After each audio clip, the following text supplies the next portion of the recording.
আশা করছি আজকের এপিসোড আপনাদের অনেক ভালো লাগবে। বেশি কথা না বলে সবার আগে চলে যাব আজকের প্রথম ঘটনায়।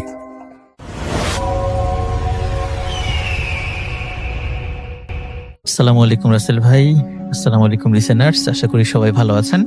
এই এপিসোডে আমি এমন একটি স্টোরি আপনাদের সঙ্গে আমি শেয়ার করব, যে স্টোরিটি আমার দীর্ঘদিনের স্টোরি টেলার হিসাবে যত গল্প সংগ্রহ করেছি, যে অভিজ্ঞতা আমার হয়েছে, এবার এই স্টোরিটি সংগ্রহ করতে গিয়ে বা স্টোরিটি আমি বলতে গিয়ে আমার মনে হয়েছে যে আমার অভিজ্ঞতাকে ছাপিয়ে গেছে। স্টোরিটি আমি যখন শুনেছি আমি অবাক হয়েছি এবং এখনও অবাক হই, কিভাবে সম্ভব।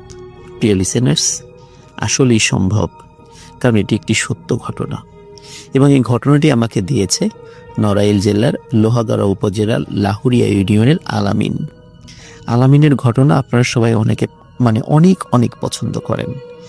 স্টোরিটি দুটো অংশে আমি আপনাদেরকে শোনাতে চাই। প্রথম অংশে ওই জায়গা সম্পর্কে আপনাদেরকে একটু বর্ণনা দিতে চাই এবং বর্ণনা দেওয়ার সময় ছোট্ট একটি ঘটনা উল্লেখ করতে চাই, তারপরে মূল ঘটনাতে যেতে চাই। পুরো ঘটনাটির মজা পেতে হলে অবশ্যই পুরো অংশটি শুনতে হবে। প্রিয় লিসেনার্স, কথা না বাড়িয়ে চলে যাচ্ছি ঘটনায়। আসলে যেই জায়গা সম্পর্কে আপনাদেরকে এখন বলবো, এই জায়গাটি লাহুরিয়া এবং মিঠাপুর এই দুটো জায়গার মধ্যবর্তী জায়গায় অবস্থিত। এটি স্থানীয়ভাবে ইছামতির বিল নামে পরিচিত। বিশাল এই ইছামতি বিলের একটি অংশে একজন প্রভাবশালী ব্যক্তির বিশাল দিঘি আছে এবং তার কিছু খামার রয়েছে এবং আরও অনেক কৃষি জমি তার সেখানে রয়েছে। কিন্তু ওই দিঘির অনতি দূরেই রয়েছে একটি পরিত্যক্ত পুকুর। এই পুকুরের একটু পাশেই রয়েছে একটি সাইনবোর্ড, যে সাইনবোর্ডে লেখা আছে সাবধান ভুতুড়ে এলাকা। প্রিয় লিসেনার্স, বাংলাদেশে এমন কোনো জায়গায় খুঁজে পাওয়া কঠিন যেখানে ভুতুড়ে এলাকা লেখা সাইনবোর্ড রয়েছে এবং সাবধানতা অবলম্বন করতে বলা হয়েছে। হ্যাঁ লিসেনার্স, এমন একটি জায়গার স্টোরি আপনাদের সঙ্গে এখন শেয়ার করব। প্রথমে বলে নিই আলামিন কিভাবে ঘটনাটি সংগ্রহ করেছে। আলামিন ক্রিকেট খেলাকে কেন্দ্র করে এক ছেলের সাথে পরিচয় হয়, তার নাম হচ্ছে রাসেল। তো রাসেল এবং আলামিন এরা দুইজন এই পরিত্যক্ত পুকুরের পাশ দিয়ে যাচ্ছিল আরেকটি গ্রামে। তখন ওখানে একটি সাইনবোর্ড দেখতে পায়, লেখা রয়েছে সাবধান ভুতুড়ে এলাকা। আলামিন যখন এই সাইনবোর্ডটি দেখতে পায় তখন রাসেলকে বলে যে এই জায়গাতে কি ঘটনা রয়েছে আমাকে একটু বলো। তখন রাসেল বলে 3 সপ্তাহ আগেই আমার নিজের সাথে ঘটে যাওয়া একটি ঘটনা রয়েছে। তখন আলামিন 3 সপ্তাহ আগে এই রাসেলের সাথে ঘটে যাওয়া ঘটনা শেয়ার করে। আমার এই ঘটনাটির প্রথম অংশটি রাসেলের সাথে ঘটে যাওয়া ঘটনা। 3 সপ্তাহ আগে রাসেল এবং তার আপন চাচাতো ভাই, যিনি পুলিশ বাহিনীতে কনস্টেবল পদে চাকরি করেন, তিনি ছুটিতে বাড়িতে আসেন এবং এনারা দুইজন মিলে রাতের বেলা হাঁটতে বের হন। রাতের বেলা যখন হাঁটতে বের হন তখন হাঁটতে হাঁটতে এই ইছামতি বিলের কাছে তাদের যে বিশাল পারিবারিকভাবে অর্জিত যে বিশাল দিঘিটি রয়েছে, এই দিঘির কাছে আসেন। দিঘির থেকে অবাধে দূরে একটি জায়গা দেখতে পান, যে জায়গাটি আসলে তাদেরই সেই পরিত্যক্ত পুকুর। কিন্তু সেখানে কি দেখতে পেয়েছিলেন? সেখানে দেখতে পেয়েছিলেন আগুন জ্বলছে এবং আগুনের পাশে মনে হচ্ছে দুজন লোক বসে বসে গল্প করছে এবং শীতের কারণে আগুন জ্বালিয়ে তারা একটু উষ্ণতা পেতে চাচ্ছে। এরা দুজন চিন্তা করেন, এত রাত্রে তো এখানে কোনো মানুষ থাকার কথা নয়, আর তারা তো এখানে কোনো লোককে পাহারাদারও নিযুক্ত করেননি, তো এরা কারা, একটু দেখে আসি। তো কৌতূহলী হয়ে রাসেল এবং তার চাচাতো ভাই ওই দুইজন ব্যক্তির কাছে যান। কাছে গিয়ে তাদের যখন পরিচয় জিজ্ঞেস করেন, নাম জিজ্ঞেস করেন, এনারা এমন ভাব নিচ্ছিলেন যে তারা কিছুই শুনতে পাচ্ছেন না। বারবার জিজ্ঞেস করার পরে যখন কোনো প্রতি উত্তর পান না তারা দুজন, বিশেষ করে রাসেল আর তার চাচাতো ভাই, তখন তারা ক্ষিপ্ত হয়ে একটু বকাঝকা দেন। এতে করে কি হয়, ওই দুজন ব্যক্তি রেগে উঠে দাঁড়ান এবং উঠে দাঁড়িয়ে তারাও আজে বাজে কথা বলে এবং রাসেল এবং তার চাচাতো ভাইয়ের উপর চড়াও হন। শুরু হয়ে যায় এই চারজনের মধ্যে মারামারি, ধস্তাধস্তি, চিৎকার চেঁচামেচি। কিছু সময় পর এরা দুজন রাসেল এবং তার চাচাতো ভাইকে ছেড়ে দিয়ে দৌড়ে মাঠের মধ্যে অদৃশ্য হয়ে যায়। মানে অদৃশ্য হয়ে যাওয়া বলতে বোঝাচ্ছি যে তারা হেঁটে চলে যান বা দৌড়ে চলে যান, কিন্তু তাদেরকে আর দেখা যায় না, যেহেতু অন্ধকার ছিল, দেখা যাওয়ার কথাও নয়। এদিকে রাসেলকে তার চাচাতো ভাই, যিনি পুলিশের চাকরি করেন, তিনি বলেন যে তার বুক পকেটে একটি স্পাই পেন রয়েছে, যেখানে এই দুইজন ব্যক্তির সকল ভিডিও ধারণ করা আছে। বাসায় গিয়ে ল্যাপটপে এই পেনটি লাগিয়ে এই ভিডিও দেখে শনাক্ত করা যাবে দুইজন লোক কারা। পরে তাদেরকে খুঁজে বের করে পানিশমেন্টের ব্যবস্থা করা যাবে। যে চিন্তা সেই কাজ। তারা দুজন বাসায় চলে যান। বাসায় যাওয়ার পরে ল্যাপটপে যখনই ওই স্পাই পেনটি লাগিয়েছে, তখন তারা যে দৃশ্য দেখতে পান, এটা আসলে দেখার জন্য তারা মোটেও প্রস্তুত ছিলেন না। তারা দেখতে পান যে স্পাই পেনে কোনো দুজন ব্যক্তিকে দেখা যাচ্ছে না। ওই যে দুজন ব্যক্তি যারা তাদের উপর অ্যাটাক করেছিল, আগুন জ্বলছে, কিন্তু ওই দুইজন ব্যক্তি নেই। এমনি চিৎকার চেঁচামেচি হচ্ছে, শুধু রাসেল এবং তার চাচাতো ভাইয়ের বলার কণ্ঠস্বর শোনা গেলেও ওই দুইজন ব্যক্তির কোনো শব্দ সেখানে শোনা যাচ্ছে না। না তাদের ভিডিও আছে, না তাদের অডিও আছে। এই দৃশ্য দেখার পর তারা বুঝতে পারেন এই দুজন ব্যক্তি কোনো স্বাভাবিক ব্যক্তি ছিলেন না, তারা নিশ্চয়ই কোনো সুপার ন্যাচারাল এন্টিটি ছিলেন। প্রিয় লিসেনার্স, তাহলে বুঝতেই পারছেন ওই জায়গাটি কতটা ভয়ানক। এখন আমরা গল্পের দ্বিতীয় অংশে চলে যাব। প্রিয় লিসেনার্স, এই স্টোরিটি শুরু হয়েছিল 1981 সালে। 81 সাল থেকে 20 বছর ধরে এই স্টোরিটির ব্যাপ্তিকাল। তাহলে চলে যাই সরাসরি ঘটনায়। 1981 সালের দিকে লাহোরীয় গ্রামের একজন প্রভাবশালী ব্যক্তি ইছামিতি বিলে বেশ খানিকটা জায়গা কেনেন। জায়গা কেনার পরে প্রথম দিকে উনি এই বিশাল জায়গা কৃষিকাজে ব্যবহার করছিলেন, কিন্তু পরবর্তীতে তার মনে হলো যে কৃষিকাজের পাশাপাশি এই জায়গার কিছু অংশে তিনি মাছ চাষ করবেন এবং একটি সমন্বিত খামার দেবেন, যেখানে পুকুরের উপর একটি বড় একটা হাঁসের খামার থাকবে। উনি চিন্তা অনুযায়ী বড় একটি পুকুর খনন করেন এবং তারপরে একটি হাঁসের খামার স্থাপন করেন এবং রেজামুল ঠাকুর নামক একজন ব্যক্তিকে এই হাঁসের খামার দেখাশোনার দায়িত্ব দেন। তো রেজাউল ঠাকুর ছিল তার বংশীয় পদবী। তো রেজাউল ঠাকুরের বাবা মা ছিল। এই বাবা মা ওই গ্রামের একজন প্রাক্তন চেয়ারম্যানের বাড়িতেই থাকতেন, যেহেতু তারা অনেক গরিব মানুষ ছিলেন। তার বাবা মাও কামলা খাটতেন, মানে শ্রমিক ছিলেন। রেজাউল ঠাকুর বিয়ে শাদী করেননি। তো আর একজন প্রভাবশালী ব্যক্তির খামারে তিনি চাকরি নেন এবং ওই হাঁসের খামারে হাঁসগুলো দেখাশোনা করতেন। সকালবেলা হাঁসগুলো ছেড়ে দিতেন, আবার বিকালবেলা হাঁসগুলো যখন খামারে ফিরে আসতো গুনে গুনে ঢোকাতেন যে কয়টা হাঁস আসতো। হাঁসগুলো সারাদিন বিলের মধ্যেই ঘুরে বেড়াতো, প্রাকৃতিক খাবার খেত।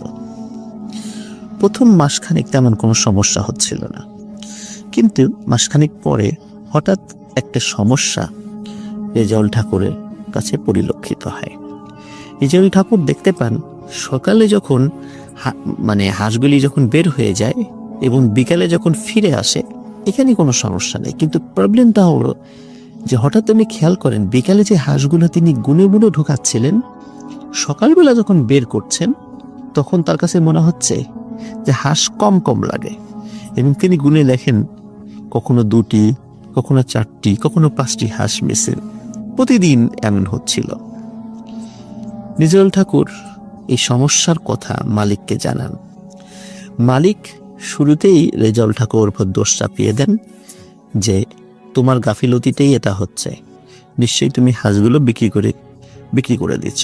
কিন্তু রেজাউল ঠাকুর তিনি অনেক অনুনয় বিনয় কান্নাকাটি করে বলেন যে না, আমি এরকম কাজটা করিনি, নিশ্চয়ই অন্য কোনো সমস্যা আছে। তখন মালিক বলেন তাহলে তোমার গাফিলতি আছে, যার কারণে কোনো শিয়াল বা বেজি বা অন্য কিছু এখানে ঢুকে খেয়ে ফেলছে। এরপরে যদি কোনো হাঁস মিসিং হয় তাহলে তোমার বেতন থেকে সে টাকাটা আমি কেটে নেব, মানে হাঁসের মূল্য কেটে নেব। তখন রেজাউল ঠাকুর মন খারাপ করে আবার হাঁসের খামারে চলে যান। তারপরে দেখে গেল 1-2 দিন কোনো সমস্যা নাই, কিন্তু 3 দিনেই মাথায় আবার মনে হচ্ছে হাঁস কম কম লাগে, এবং গুণে দেখে সত্যি 4 থেকে 5টা হাঁস মিসিং। তো এটি সাহস করে আবার মালিককে গিয়ে বলেন। তখন মালিক বলেন, তোমার আর এই চাকরি করার দরকার নেই, তুমি চলে যাও। কিন্তু রেজাউল ঠাকুর এবং তার পরিবার যেহেতু অত্যন্ত দরিদ্র মানুষ ছিলেন, এজন্য তিনি খুব অনুনয় বিনয় করে বলেন যে চাকরিটা আমার খুব প্রয়োজনে আমার সাথে আর একজন মানুষকে দেন, যিনি আমার সাথে সেখানে থাকবেন। রেজাউল ঠাকুরের মালিক এই কথাটি খুব পছন্দ করেন এবং তার বাড়িতে 12 মাসই থাকা 12 মাসই কামলা বলে যেটাকে, সারা বছরের একটা বাড়িতে কামলা দেয়। তো 12 মাসের কামলার নাম হচ্ছে বাহারউদ্দিন। এই বাহারউদ্দিনকে রেজাউল ঠাকুরের সাথে পাঠানো হয়। বাহারউদ্দিন যখন ছিলেন তার সাথে বেশ সপ্তাহখানেক কোনো হাঁস মিসিং হচ্ছিল না। যেহেতু কোনো হাঁস মিসিং হচ্ছিল না, তখন মালিক চিন্তা করেন যে যেহেতু এখন হাঁস মিসিং হচ্ছে না, তাহলে বাহারউদ্দিন আর এখানে থেকে কি করবে, তাকে নিয়ে আসি। বাহারউদ্দিন যখন চলে যায়, তারপরেও 5-6 দিন কোনো হাঁস মিসিং হচ্ছিল না। কিন্তু এরপর থেকে আবার শুরু হয়ে যায় একই সমস্যা। একই রকমভাবে কখনো 4টি, কখনো 5টি, কখনো 6টি বা কোনো 2টি হাঁস মিসিং হচ্ছে। সমস্যাটি যখন আবার মালিককে জানানো হয়, তখন মালিক বাহাউদ্দিনকে আবার রেজাউল ঠাকুরের সাথে পাঠায়। বাহাউদ্দিন রেজাউল ঠাকুরের সাথে কয়েকদিন থাকে, তখন কোনো হাঁস মিসিং হয় না, আবার বাহাউদ্দিন চলে যায়। এরপরে রেজাউল ঠাকুর একা একা থাকা শুরু করে। তিনি চিন্তা করে, আজকে যে কোনো মূল্যে হোক হাঁস কে খায় সেটা দেখব, কে নিয়ে যায়। রেজাউল ঠাকুর সারা রাত জেগে পাহারা দিচ্ছে যে আজকে আমাকে ধরতেই হবে। রাত আনুমানিক 1টা থেকে 1:30। তখন হঠাৎ করে হাঁসের ডাক রেজাউল ঠাকুরের কানে ভেসে আসে, যে খামারের মধ্য থেকে হাঁসের ডাক ভেসে আসছে। রেজাউল ঠাকুর হাতে একটি লাঠি নিয়ে খামারের মধ্যে প্রবেশ করে যে দৃশ্য দেখে, তাতে রেজাউল ঠাকুর আঁতকে ওঠে। রেজাউল ঠাকুর দেখে যে বিশাল আকৃতির মানুষের মতো কিন্তু লোমশ একটি প্রাণী একটা একটা করে হাঁস ধরছে এবং খামারের বাইরে কারো কাছে ছুঁড়ে দিচ্ছে। মনে হচ্ছে নিচে তার কোনো পরিচিত কেউ আছে, তার কাছে ছুঁড়ে দিচ্ছে। রেজাউল ঠাকুর 7-5 না ভেবে দৌড়ে এগিয়ে যান এবং ধমক দেন, এই কে? তখন ওই লোমশ প্রাণীটি, মানুষের আকৃতির লোমশ ওই প্রাণীটি, সেটি পালানোর চেষ্টা করে, কিন্তু রেজাউল ঠাকুর তার হাতের লাঠি দিয়ে ওই প্রাণীটির গায়ে সজোরে আঘাত করার পর ওই প্রাণীটিও এখান থেকে পালিয়ে যায়। পরের দিন রেজাউল ঠাকুর মালিককে গিয়ে বলে যে এবার সে হাঁসকে নিচ্ছে, তাকে খুঁজে পেয়েছে। এরকম একটি ঘটনা ঘটেছে। রেজাউল ঠাকুর তার মালিককে গিয়ে বলেন। তখন মালিক ওই বাহাউদ্দিনকে আবার তার সাথে পাঠায় যে তুমি ও একা একা ভয় পেতে পারে, তুমি ওর সাথে থাকো, আমি প্রাণীটি আবার যদি আসে। তখন বাহাউদ্দিন 1 দিন 2 দিন 3 দিন 3 দিনের মাথায় যখন বাহাউদ্দিন দেখতে পায় যে না, 3 দিনে কোনো হাঁস মিসিং হয়নি, তখন 3 দিনের মাথায় বাহাউদ্দিন রেজাউল ঠাকুরকে বলে যে রেজাউল, আসলে আমি এখানে না থাকলেই ভালো, তুমি একাই পাহারা দাও, নাহলে তুমি থাকো আমি যাই, নাহলে আমি থাকি তুমি যাও। রেজাউল ঠাকুর বলে যে যেহেতু অনেকদিন ধরে আমি এখানে আছি, তাহলে আমি থাকি, আপনি যান। এই কথাটা বলার সাথে সাথে বাহাউদ্দিন খুব খুশি হয়ে যায় এবং সে চলে যায়। 4র্থ দিন রেজাউল ঠাকুর চিন্তা করে, একবার তো ওই লোমশ প্রাণীটি এসেছিল, দেখে আজকে কি হয়। রেজাউল ঠাকুর লাঠি নিয়ে পাহারা দিতে শুরু করে। পাহারা দিতে দিতে একই রকম ভাবে রাত প্রায় আনুমানিক 1টা কি 1:30টার দিকে হঠাৎ ভেতর থেকে হাঁসের ডাক ভেসে আসে, মানে ওখানে কেউ ঢুকেছে, শিয়াল বা অন্য কোনো প্রাণী প্রবেশ করেছে। রেজাউল ঠাকুর এবারও সেখানে গিয়ে দেখে সেই লোমশ প্রাণীটি অন্ধকারে যে আবসা আবসা দেখা যাচ্ছে, একটা করে হাঁস ধরছে আর নিচে কারো কাছে ছুঁড়ে দিচ্ছে। রেজাউল ঠাকুর লাঠি নিয়ে এগিয়ে যায় এবং সজোরে আবারও আঘাত করে। এবারও আঘাত করার পরে ওই লোমশ প্রাণীটা এখান থেকে পালিয়ে যায়। পরের দিন রেজাউল ঠাকুর মালিকের কাছে গিয়ে বলে যে আজকে ওই প্রাণীটি এসেছিল এবং আমি আবারও তাকে আঘাত করেছি। তখন মালিক চিন্তা করে যে প্রাণীটিকে ধরার জন্য সে কোনো ফাঁদ পাতবে, এমন একটা পরিকল্পনার কথা জানায়। কিন্তু তার এই পরিকল্পনাটা বাস্তবায়িত হওয়ার আগেই ঘটে যায় একটি ভয়ঙ্কর ঘটনা। এর প্রায় 2 দিন পর বাহাউদ্দিন সকালবেলা ওই খামারে যায়। খামারে গিয়ে দেখে খামারের দরজা খোলা, একটি হাঁসও খামারের মধ্যে নেই। খামারের মধ্যেও নেই, পুরো বিলেও একটি হাঁস দেখা যাচ্ছে না। আরো অদ্ভুত ব্যাপার হলো, রেজাউল ঠাকুর যে ঘরটাতে থাকতো সেই ঘরের দরজা ভেতর থেকে বন্ধ করা। অনেক ডাকাডাকি করে বাহাউদ্দিন, কিন্তু ভেতর থেকে কোনো সারা শব্দ আসে না। বাহাউদ্দিন অনেক ডাকাডাকি করার পরে যখন সারা শব্দ না পেয়ে রেজাউল ঠাকুরের দরজা ভেঙে ফেলে, মানে রেজাউল ঠাকুর যে ঘরে থাকতো ঘরের দরজাটা ভেঙে ফেলে। ভেঙে ফেলার সাথে সাথে রেজাউল ঠাকুর দেখে যে না, রেজাউল ঠাকুর তো ঘরে নেই, কোথায় গেল সে? অদ্ভুত ব্যাপার। রেজাউল ঠাকুরকে বাহাউদ্দিন খুঁজতে থাকে, বিলের এপাশ থেকে ওপাশ খুঁজতে থাকে, কিন্তু হঠাৎ লক্ষ্য করে বেশ দূরে একটি উঁচু ঢিবি রয়েছে। ঢিবির উপরে কিছু একটা দেখা যাচ্ছে মানুষের মতো। বাহাউদ্দিন দৌড়ে সেখানে চলে যায়, গিয়ে দেখে রেজাউল ঠাকুর ওই ঢিবির উপরে অচেতন অবস্থায় পড়ে আছে। ওখান থেকে আরো কয়েকজন লোকের সহযোগিতায় রেজাউল ঠাকুরকে বাড়িতে নিয়ে আসা হয়। বাড়িতে নিয়ে আসার পর রেজাউল ঠাকুরের যখন জ্ঞান ফেরে তখন দেখা যায় রেজাউল ঠাকুর আর আগের মতো আচরণ করছে না। সে পরিচিত লোকদেরকে চিনতে পারলেও সে কিছুই বলতে পারে না যে ওই রাত্রে কি হয়েছিল, এতগুলো হাঁস কোথায় গেল। আর ঘরের দরজা বন্ধ থাকলেও রেজাউল ঠাকুর কিভাবে ওই উঁচু ঢিবির উপরে এসে পড়েছিল। তাকে এই বিষয়ে জিজ্ঞাসা করা হলো, সে কিছুই বলতে পারে না এবং সে এক ধরনের উন্মাদ হয়ে যায়। সে কারোর সাথে তেমন কোনো কথা বলে না, কিন্তু এলোমেলো হাঁটাহাঁটি করে, উন্মাদের মতো চলাফেরা করে। ওই খামার থেকে তাকে চাকরিচ্যুত করা হয়, কারণ হচ্ছে যে তার কারণে সবগুলো হাঁস মিসিং হয়ে গেছে এবং সে এখন পাগল হয়ে গেছে। স্বাভাবিকভাবে সে তো আর পাহারা দেওয়ার মতো সক্ষমতা তার নেই। রেজাউল ঠাকুর এইভাবে উন্মাদ হয়ে ঘুরে বেড়ায়, কারোর সাথে তেমন কোনো কথা বলে না। প্রিয় লিসেনার্স, মনে হতে পারে ঘটনাটা এখানেই শেষ। না, এখান থেকে ঘটনাটি শুরু। রেজাউল ঠাকুর যখন এভাবে অনেকটা উন্মাদের মতো জীবনযাপন করছিল, তখন রেজাউল ঠাকুরের মাধ্যমে আরেকটি সমস্যার সৃষ্টি হয়।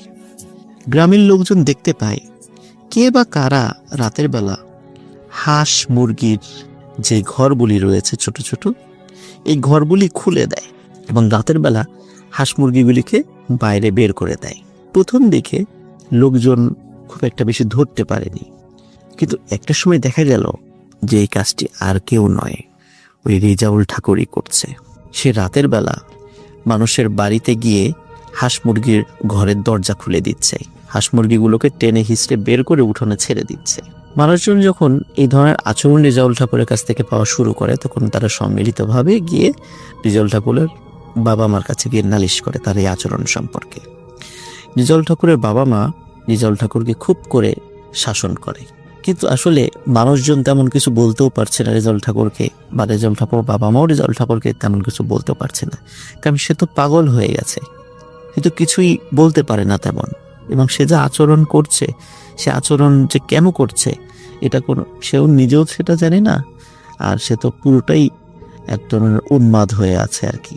যাই হোক, তার পিতামাতা তাকে খুব ভালো করে শাসন করে দেয়, বকাঝকা করে দেয়। এরপরে রেজাউল ঠাকুর আর কোনো হাঁস মুরগির দরজা খুলে দেয় না। কিন্তু হাঁস মুরগির ঘরের দরজা খুলে না দিলেও সে আরেকটি কাজ শুরু করে। গভীর রাত্রে সে বাড়ি থেকে বের হয়ে সে বিভিন্ন ছাগল এবং গরুর গোয়ালে গিয়ে এই ছাগল গরু দড়ি খুলে দিতে থাকে, এবং দড়ি খুলে দিয়ে সে ক্ষান্ত হয় না। সে গরু এবং ছাগল টানতে টানতে ওই ইছামতির বিলের যে উঁচু ঢিবিটা ছিল যেখানে রেজাউল ঠাকুরকে পাওয়া গিয়েছিল তার কাছাকাছি গিয়ে ওই গরু ছাগলকে ওই রাতের বেলা বেঁধে আসে। কখনো কখনো গরু ছাগল মিসিং হয়ে যায়। প্রথমে গ্রামবাসী ধরতে পারেনি এই কাজটি কে করছে। একটা সময় এটি ফ্লাশ হয়ে যায়, এবং যেই রাত্রে ফ্লাশ হয়, যেই রাত্রে মানুষের হাতে ধরা পড়ে যায় রেজাউল ঠাকুর, তখন রেজাউল ঠাকুরকে গ্রামবাসী অনেক মারধর করে এবং তাকে ধরে এনে তার পিতামাতার কাছে বলে যায় যে এর পরে যদি তোমার এই পাগল ছেলেকে যদি আটকাতে না পারো, তাহলে আমরা ওকে পিটিয়েই মেরে ফেলবো, তাকে আর বাঁচতে দিব না, কারণ সে আমাদের গরু ছাগলগুলো এইভাবে মৃত্যুর মুখে ঠেলে দিচ্ছে, এভাবে তার সহ্য করা যায় না, এবং আসলেই এইগুলো সহ্য করার মতো না।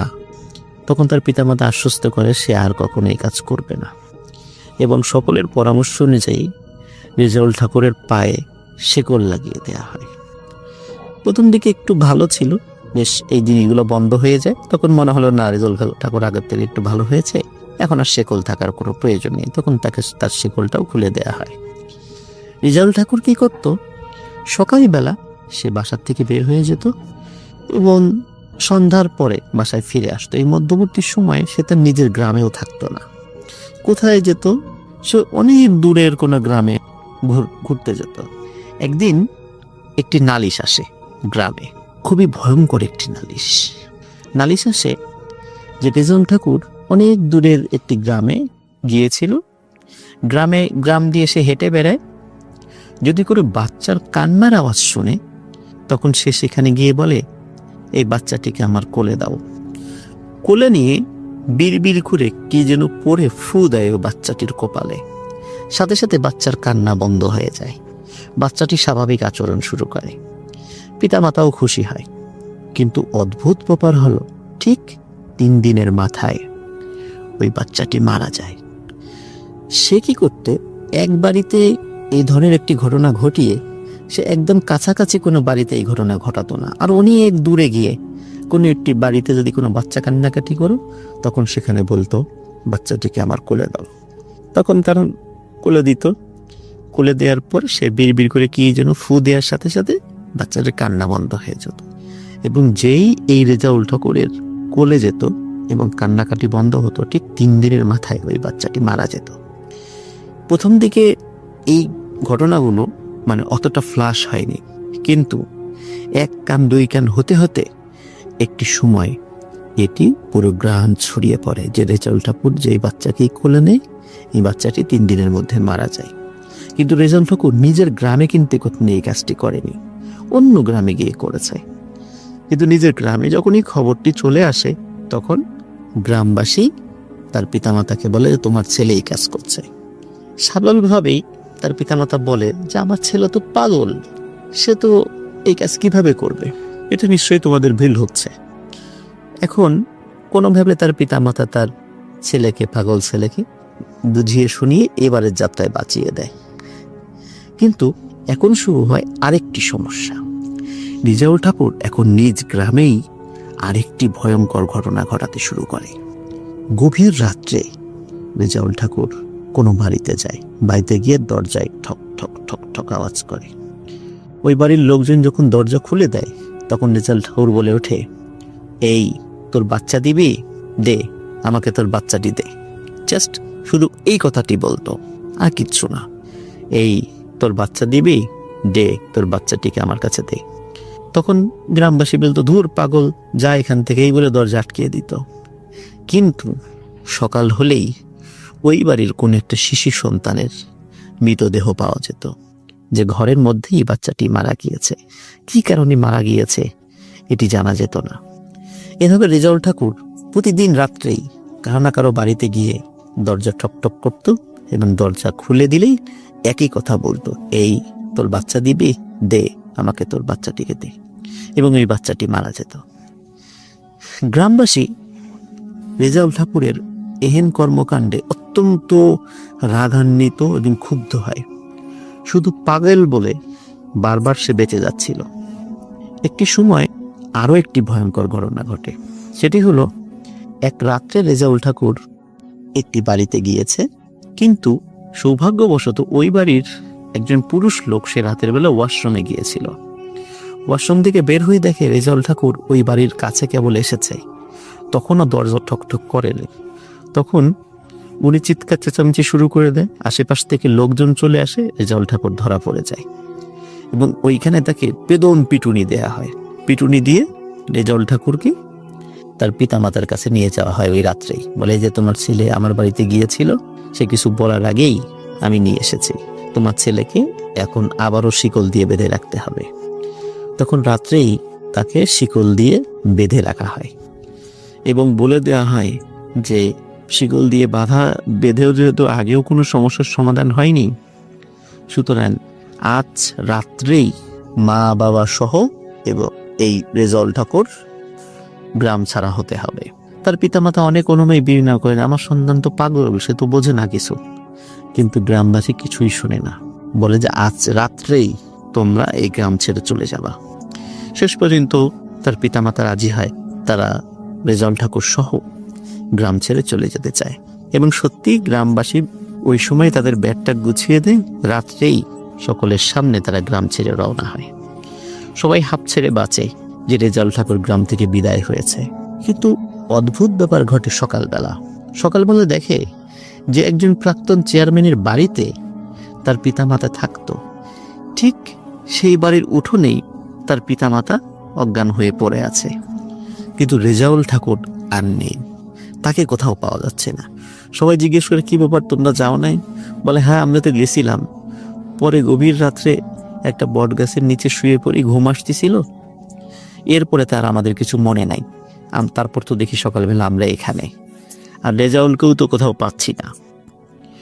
তখন রেজাউল ঠাকুরকে কোথাও আর খুঁজে পাওয়া যায় না। সবাই বলে যে যাক ভালো হয়েছে, পাগলের বিদায় হয়েছে, কোথাও আবার কোন গ্রামে গিয়ে কোনো বাচ্চার ক্ষতি করতেছে, যাই হোক কততে এই গ্রাম থেকে তো বিতাড়িত হয়েছে। এই ভেবে গ্রামবাসী স্বস্তির নিঃশ্বাস ফেলে। রেজাউল ঠাকুরকে আর কখনোই খুঁজে পাওয়া যায়নি। কিন্তু তার পিতামাতা কিন্তু তার সন্তানকে খুঁজতে থাকে, যেহেতু তাদের সন্তান কোথায় গেল, পাগল হোক যাই হোক, তাদের তো ইচ্ছা জাগে যে জানতে যে তাদের সন্তানটা এখন কোথায়, বেঁচে আছে না মারা গেছে। কোথাও খুঁজে যখন পায় না, তখন খুব ভালো একজন আলেমের শরণাপন্ন হয় তারা।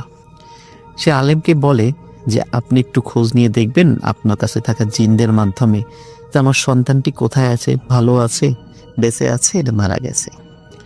তখন সেই আলেম বলেন যে আমাকে অল্প কিছুদিন সময় দিন, আমি খোঁজ খবর নিয়ে জানাবো। বেশ কয়েকদিন পর সেই আলেম ওই পিতামাতার কাছে খবর পাঠান জরুরি ভিত্তিতে, তারা যেন ওই আলেমের সাথে দেখা করে। রেজাউলের পিতামাতা যখন ওই আলেমের সাথে এসে দেখা করে, তখন আলেম বলে যে আপনার সন্তান আজ থেকে 20 বছর আগেই তো মারা গেছে। তারা অবাক হয়, কি ব্যাপার, কি বলেন, আমাদের সন্তান 20 বছর আগে মারা গেছে, এটা কিভাবে সম্ভব? বলে, হ্যাঁ, 1981 সালে যখন আপনার সন্তান অজ্ঞান অবস্থায় ঢিবির উপরে পাওয়া যায়, তাকে বাহাউদ্দিন যায় তাকে উদ্ধার করে, আসলে ওইটা আপনার সন্তান ছিল না, ওইটা ছিল একটা পিশাচ। আপনার সন্তানকে ওই পিশাচ ওই ঢিবির মধ্যেই টিপে রেখেছে এবং সে আপনার সন্তান সেজে দীর্ঘ 20 বছর আপনাদের সাথে ছিল এবং গ্রামে ছিল। 20 বছর ধরে একটু একটু করে বিভিন্ন সমস্যার সৃষ্টি করেছে এবং সর্বশেষ সে আপনাদের ছেড়ে চলে গেছে। আপনার সন্তান আর বেঁচে নেই। আপনারা যাকে দেখেছেন এই 20 বছর, সে আপনাদের সন্তান ছিল না। তার পিতামাতা কিছুতেই বিশ্বাস করে না, এটা কিভাবে সম্ভব হতে পারে। 20টি বছর তাদের সাথে ছিল। কিন্তু সেই আলেম সেই পিশাচকে হাজির করে সেই পিশাচের মুখেই সব ঘটনা তার পিতামাতা শুনতে থাকে। সেই পিশাচ এসে বলে যে আমি অন্য 8-10টা পিশাচের মতো এত খারাপ নই, কিন্তু এই কাঁচা হাঁস মুরগি গরু ছাগল খাওয়া এটা আমাদের খাদ্য। আমি যখন ওই খামারে খেতে গিয়েছিলাম, আপনার ছেলে আমাকে দেখার পরেও লাঠি দিয়ে আঘাত করেছিল। আমি একা ছিলাম না, নিচে আমার সহগোত্রীয় আরও কয়েকজন ছিল। প্রথম আঘাতের পরেও আমি কিছু বলি নাই, কিন্তু এর পরেও যখন আঘাত করে তখন আমার সহগোত্রীয় যারা, তারা খুব ক্ষিপ্ত হয় এবং আমার বারণ সত্ত্বেও এই এই রেজাউলকে হত্যা করে এবং হত্যা করে এই ঢিবির নিচে পুঁতে রাখে। কিন্তু যেহেতু আপনারা দুইজন খুবই গরিব মানুষ, আমার মধ্যে একটা অনুশোচনা জাগে যে হ্যাঁ, আপনাদের সন্তান নাই, এখন আপনি কিভাবে চলবেন। তাই আমি পাগল সেজে আপনাদের সাথে ছিলাম। কিন্তু আমার খাবার তো গরু, ছাগল, হাঁস, মুরগি, এগুলো তো আমাকে খেতেই হবে। এই জন্য আমি কি করতাম, এই গরু ছাগলগুলো ছেড়ে দিতাম, হাঁস মুরগিগুলো ছেড়ে দিতাম। কিন্তু গরু ছাগল যখন হাঁস মুরগি যখন ছাড়তে আপনারা দুজন মানা করে দিলেন, তখন আমি গরু ছাগল ছাড়া শুরু করলাম। এরপরে যখন মানুষ আমাকে ধরে আঘাত করলো, মারলো, তখন আমি মানুষের বাচ্চার প্রতি নজর দিলাম। বাচ্চাদেরকে আমি খেয়ে ফেলতাম খুব কৌশলে, তাদেরকে মেরে ফেলার মাধ্যম দিয়ে তাদের খাওয়া হয়ে যেত। কিন্তু এটাও যখন বন্ধ হয়ে গেল, তখন আমার তো আর আপনাদের সাথে থেকে লাভ হচ্ছিল না। আমি চাইলে আপনাদেরকে অনেক ক্ষতি করতে পারতাম, কিন্তু করি নাই। কেন, আপনাদের সন্তানকে হত্যা করা হয়েছে, এর কিছু অংশ আমি পুষিয়ে দিতে চেয়েছিলাম। কিন্তু যখন দেখলাম যে আমার কারণে আপনাদেরও অনেক ক্ষতি হয়ে যাচ্ছে, গ্রাম ছাড়া হচ্ছেন, তখন আমি চলে গেলাম এবং আপনাদের দুইজনকে আবার গ্রামে রেখে গিয়েছি। প্রিয় লিসেনার্স, 20 বছর একটি পিশাচ একটি গ্রামে ছিল। কখনো গরু ছাগল খেয়েছে, কখনো হাঁস মুরগি খেয়েছে, কখনো মানুষকে হত্যা করেছে। 20 বছর এই ঘটনার সাক্ষী ওই গ্রামের এখন অনেক মানুষ রয়েছে। রেজাউল ঠাকুরের পিতামাতা মারা গিয়েছে, বাহাউদ্দিনও মারা গিয়েছে। কিন্তু বাহাউদ্দিন মৃত্যুর পূর্বে একটি সত্যতা নিশ্চিত করে যায়। যখন মুখে মুখে ছড়িয়ে পড়ে যে রেজাউল ঠাকুর 20 বছর আগে মারা গিয়েছে, এটা একটা পিশাচ ছিল, রেজাউল ঠাকুরের বেশে যে পাগলকে দেখেছে সেটা একটা পিশাচ, তখন বাহাউদ্দিন সেই ঘটনার সত্যতা নিশ্চিত করে। বলে হ্যাঁ, যখন 3 দিন আমি রেজাউল ঠাকুরের সাথে ছিলাম, তখন প্রতি রাত্রে একটি ভয়ঙ্কর পিশাচ আমাকে স্বপ্ন দেখাতো যে তুই এখান থেকে চলে যা, যদি না যাস তবে মৃত্যু অনিবার্য। প্রথম দিন আমি দেখেছি, দ্বিতীয় দিন দেখেছি, কিন্তু তৃতীয় দিন বলেছে যে আজ যদি না যাস তাহলে আর তোকে আর কেউ বাঁচাতে পারবে না। তখন তৃতীয় দিন আমি রেজাউল ঠাকুরকে বলি যে হয় তুমি থাকো, না হয় আমি থাকি। কিন্তু আমি জানতাম যে রেজাউল ঠাকুর যেহেতু দীর্ঘদিন এখানে আছে, সুতরাং সেই থাকতে চাইবে এবং আমি চলে যাব। কিন্তু আমি চলে গেলেও আমার ভিতরে একটা ভয় কাজ করতো রেজাউল ঠাকুরের কোনো ক্ষতি না হয়। এই জন্য মাঝে মাঝে আমি সকালবেলা এসে দেখতাম যে খামারের কি অবস্থা। এই কারণে আমি একদিন সকালবেলা খামারে এসে দেখি যে খামারের দরজা খোলা, একটা হাঁসও নেই, কিন্তু রেজাউল ঠাকুরের ঘরের দরজা বন্ধ, এবং তারপরে তাকে ঢিবির উপর আমরা পাই। প্রিয় লিসেনার্স, এভাবেই রেজাউল ঠাকুরের জীবনের অবসান হয় এবং 20 বছর রেজাউল ঠাকুরের বেশে সেই পিশাচ ওই গ্রামে ছিল। সেই ঘটনার সাক্ষী এখনো আছে মানুষ। সেই খামার এবং পুকুরটি এখন সেভাবে ব্যবহৃত হয় না, বিশেষ করে পুকুরটি পরিত্যক্ত, কিন্তু হাঁসের খামারটি এখন পাকা করা হয়েছে। এখনো সেখানে একটি পাকা ঘর রয়েছে এবং ওই যাওয়ার কাছে একটি সাইনবোর্ড রয়েছে, সাবধান ভুতুড়ে এলাকা। এখনো সেখানে ভয়ঙ্কর ঘটনা ঘটে।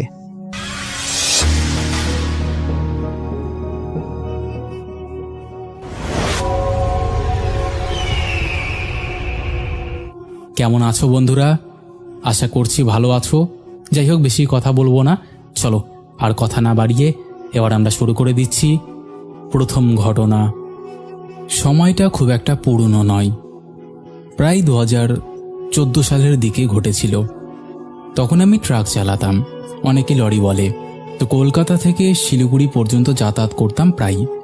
রাতভর ড্রাইভ, মাঝখানে চা, সিগারেট, একটানা হেডলাইটের আলোয় শুকনো রাস্তা, এসব ছিল রোজকার ব্যাপার। ভূত ভয় এসব কথায় হাসতাম, কিন্তু ওই একটা রাতের পর থেকে আমি আজও রাস্তায় রাতে একা ড্রাইভ করি না। সেদিনও যেরকম একটা লোড নিয়ে রওনা দিয়েছিলাম তেমনই ছিল। শ্যামবাজার থেকে মাল উঠিয়েছি, উত্তরবঙ্গের দিকে যাব। মাল হালকা, তাই ট্রাকও খুব বেশি স্পিড তুলছিল। সঙ্গে ছিল আমার হেল্পার রাজা। ছেলেটা তখন নতুন, বয়স 18-19 হবে। রাত তখন প্রায় 10:30। বৃষ্টি থেমে গিয়েছিল কিছুক্ষণ আগে, কিন্তু রাস্তা একেবারে ভিজে। হেডলাইটের আলোয় দূর দূর পর্যন্ত সাদা কুয়াশা ছড়িয়েছিল। আমরা তখন এক ফাঁকা হাইওয়ে দিয়ে যাচ্ছি, চারপাশে শুধুই অন্ধকার, মাঝে মাঝে জঙ্গলের মতো গাছপালা। রাজা তখন ঘুমোচ্ছিল, সিটের কোণে। আমি তখন গান চালিয়ে রেখেছিলাম ধীরে। রেডিওতে পুরনো হেমন্ত মুখোপাধ্যায় বাজছিল। হঠাৎ চোখে পড়ল সামনে রাস্তার মাঝখানে কেউ দাঁড়িয়ে আছে, একটা সাদা কাপড় পরা লোক। আমি হর্ন বাজালাম, কিন্তু লোকটা নড়ল না। প্রথমে ভাবলাম হয়তো পাগল বা মাতাল। তারপর হেডলাইট যখন একেবারে তার গায়ে পড়ল, তখন দেখলাম লোকটার মুখটাই দেখা যাচ্ছে না, পুরো চুলে ঢাকা। আমি হঠাৎ ব্রেক কষে দিলাম। রাজা ঘুম থেকে চমকে উঠে পড়ল। কি হয়েছে দাদা? কি হয়েছে? আমি বললাম, দেখ না, সামনে কেউ একটা দাঁড়িয়ে আছে। রাজা সামনে তাকিয়ে বলে, কোথায়? আমি অবাক হয়ে দেখলাম কেউ নেই, রাস্তা পুরো ফাঁকা। আমি ভেবে নিলাম হয়তো চোখে ভুল দেখেছি। একটু পর আবার ট্রাক চালানো শুরু করলাম, কিন্তু মনটা কেমন একটা অস্বস্তিতে ভরে গেল। হালকা কুয়াশার মধ্যে লাইটের আলোয় কিছুক্ষণ পরপরই মনে হচ্ছিল রাস্তার ধারে কেউ দাঁড়িয়ে আছে। রাজা বলল, দাদা একটু দাঁড়ান, জল খাবো। আমি রাস্তার পাশে গাড়ি থামালাম। দুজনেই নামলাম। হাওয়াটা খুব ঠান্ডা, কিন্তু কেমন যেন একটা গন্ধ। ভেজা মাটির সঙ্গে যেন পুরনো জং ধরা লোহার গন্ধ মিশে আছে। রাজা পাশের ঝোপে গেল। আমি লরির পাশে দাঁড়িয়ে বিড়ি ধরালাম। ঠিক তখনই শুনলাম কেউ যেন আমার নাম ধরে ডাকছে, একদম ধীরে, টান দিয়ে, ওড়ু ওড়ু। আমি থমকে গেলাম, চারিপাশে তাকালাম, কেউ নেই। আর এইখানে আমাকে ডাকার মতো তো কেউ নেই। আমাকে তো এখানে কেউ চেনে না।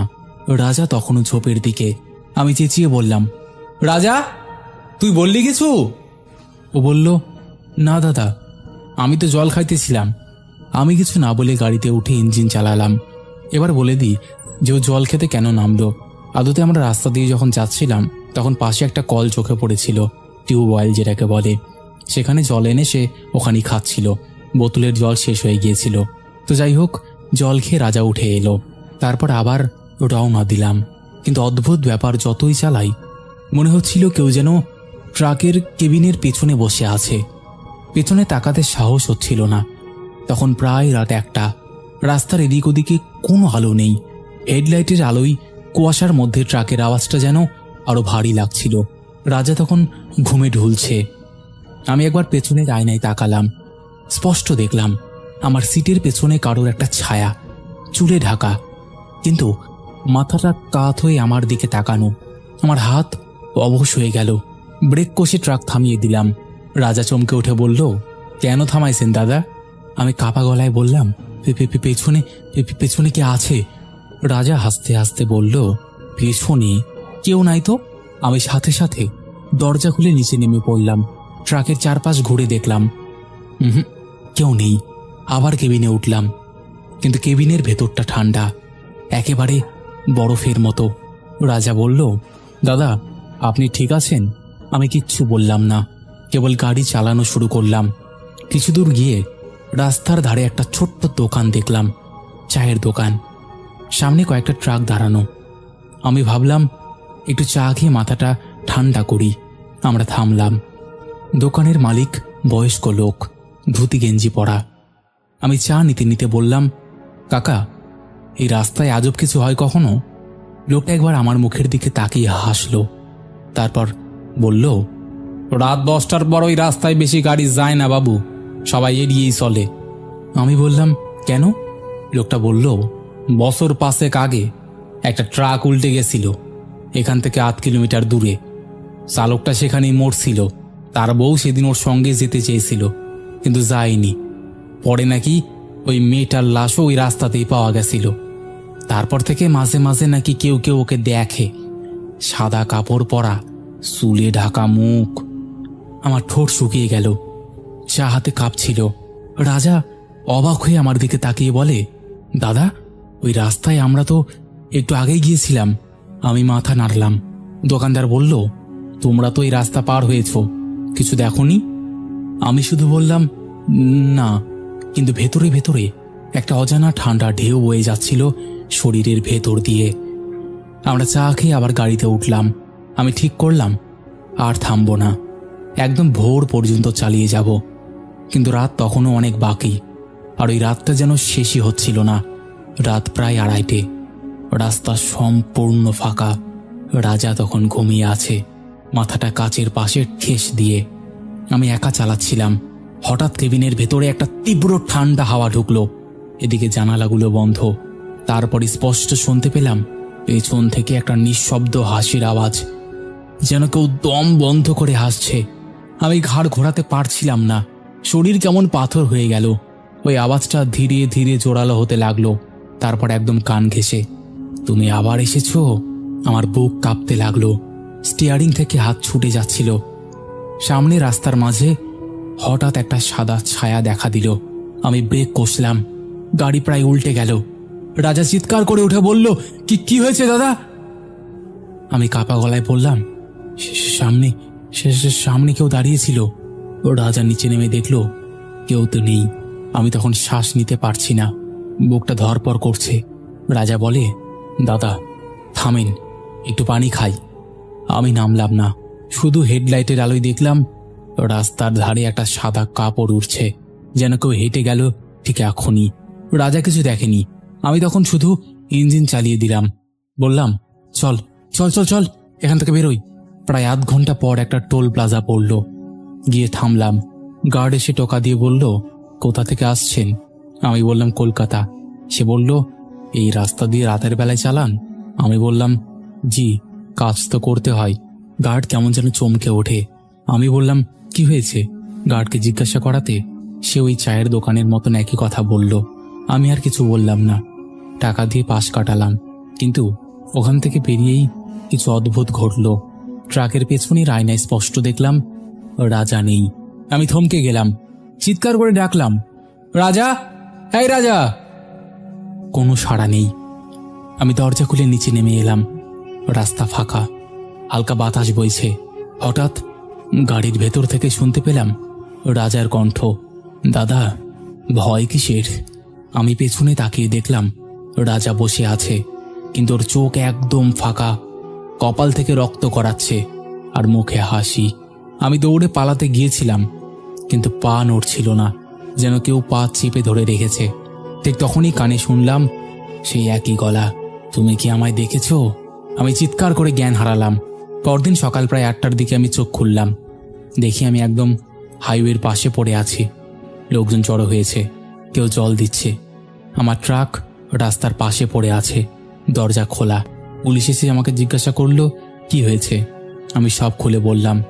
আমি রাজার কথা জিজ্ঞেস করলাম, তারা কিছু বলতে পারলো না। তাদেরকে সবটা বললাম। আমি তাদের বিশ্বাস করাতে পারিনি। পরে খোঁজ নিয়ে জানতে পারি ওই ছেলেটা নাকি সেই দিনই সকালে পথ দুর্ঘটনায় মারা গেছে। আমি আর কিচ্ছু বলতে পারিনি। সেদিন রাজা কেন এমন আমার সাথে করলো, কি হলো, আমি আজও কিছু বলতে পারবো না। তবে একটা কথা আমি বলতে পারি, এই ঘটনার এক শিকেও মিথ্যে না। আমি তোমাদেরকে যতটুকু বলেছি ততটুকুই সত্যি। এখানে কোনো রকম অতিরঞ্জিত কিছু লেখা নেই, কোনো কিছু বাড়িয়ে লেখা নেই। এই ছিল ঘটনা। আর এই ঘটনা লিখতে লিখতে আমার আরও পুরনো একটা ঘটনার কথা মনে পড়ে গেল, সেটাও তোমাকে আমি বলি। আর হ্যাঁ, আমার কাছে এরকম আরও ঘটনা আছে যেগুলো শুনলে লোকজন একদম চমকে উঠবে, একদম ইউনিক কিছু শুনতে পাবে। সেই ঘটনাটাও আমি তোমাকে শেয়ার করছি। ওই সময়টা ছিল 2012 সালের দিকে। তখন বড় বড় কোম্পানির পণ্য এক জায়গা থেকে আরেক জায়গায় পৌঁছে দিতাম। সারা জীবনই রাস্তায় কাটতো আমার, একরাশ ধুলো, হেডলাইটের ঝলকানি আর ইঞ্জিনের গর্জনের মধ্যে।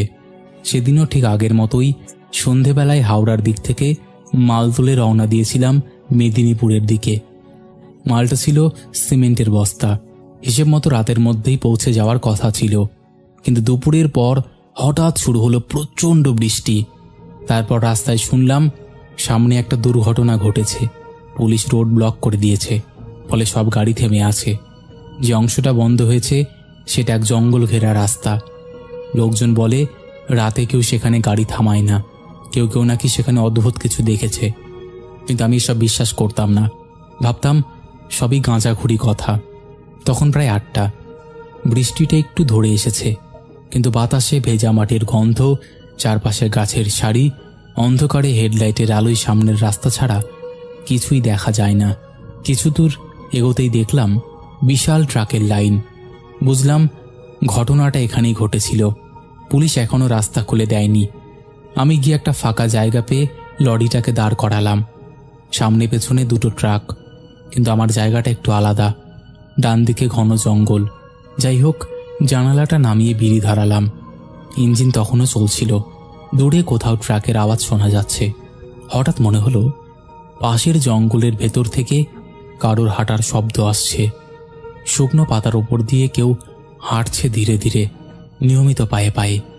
আমি ভাবলাম হয়তো কোনো পশু, কিন্তু আওয়াজটা থামছিল না, বরং আরও কাছে আসছিল। আমি টর্চ ধরলাম।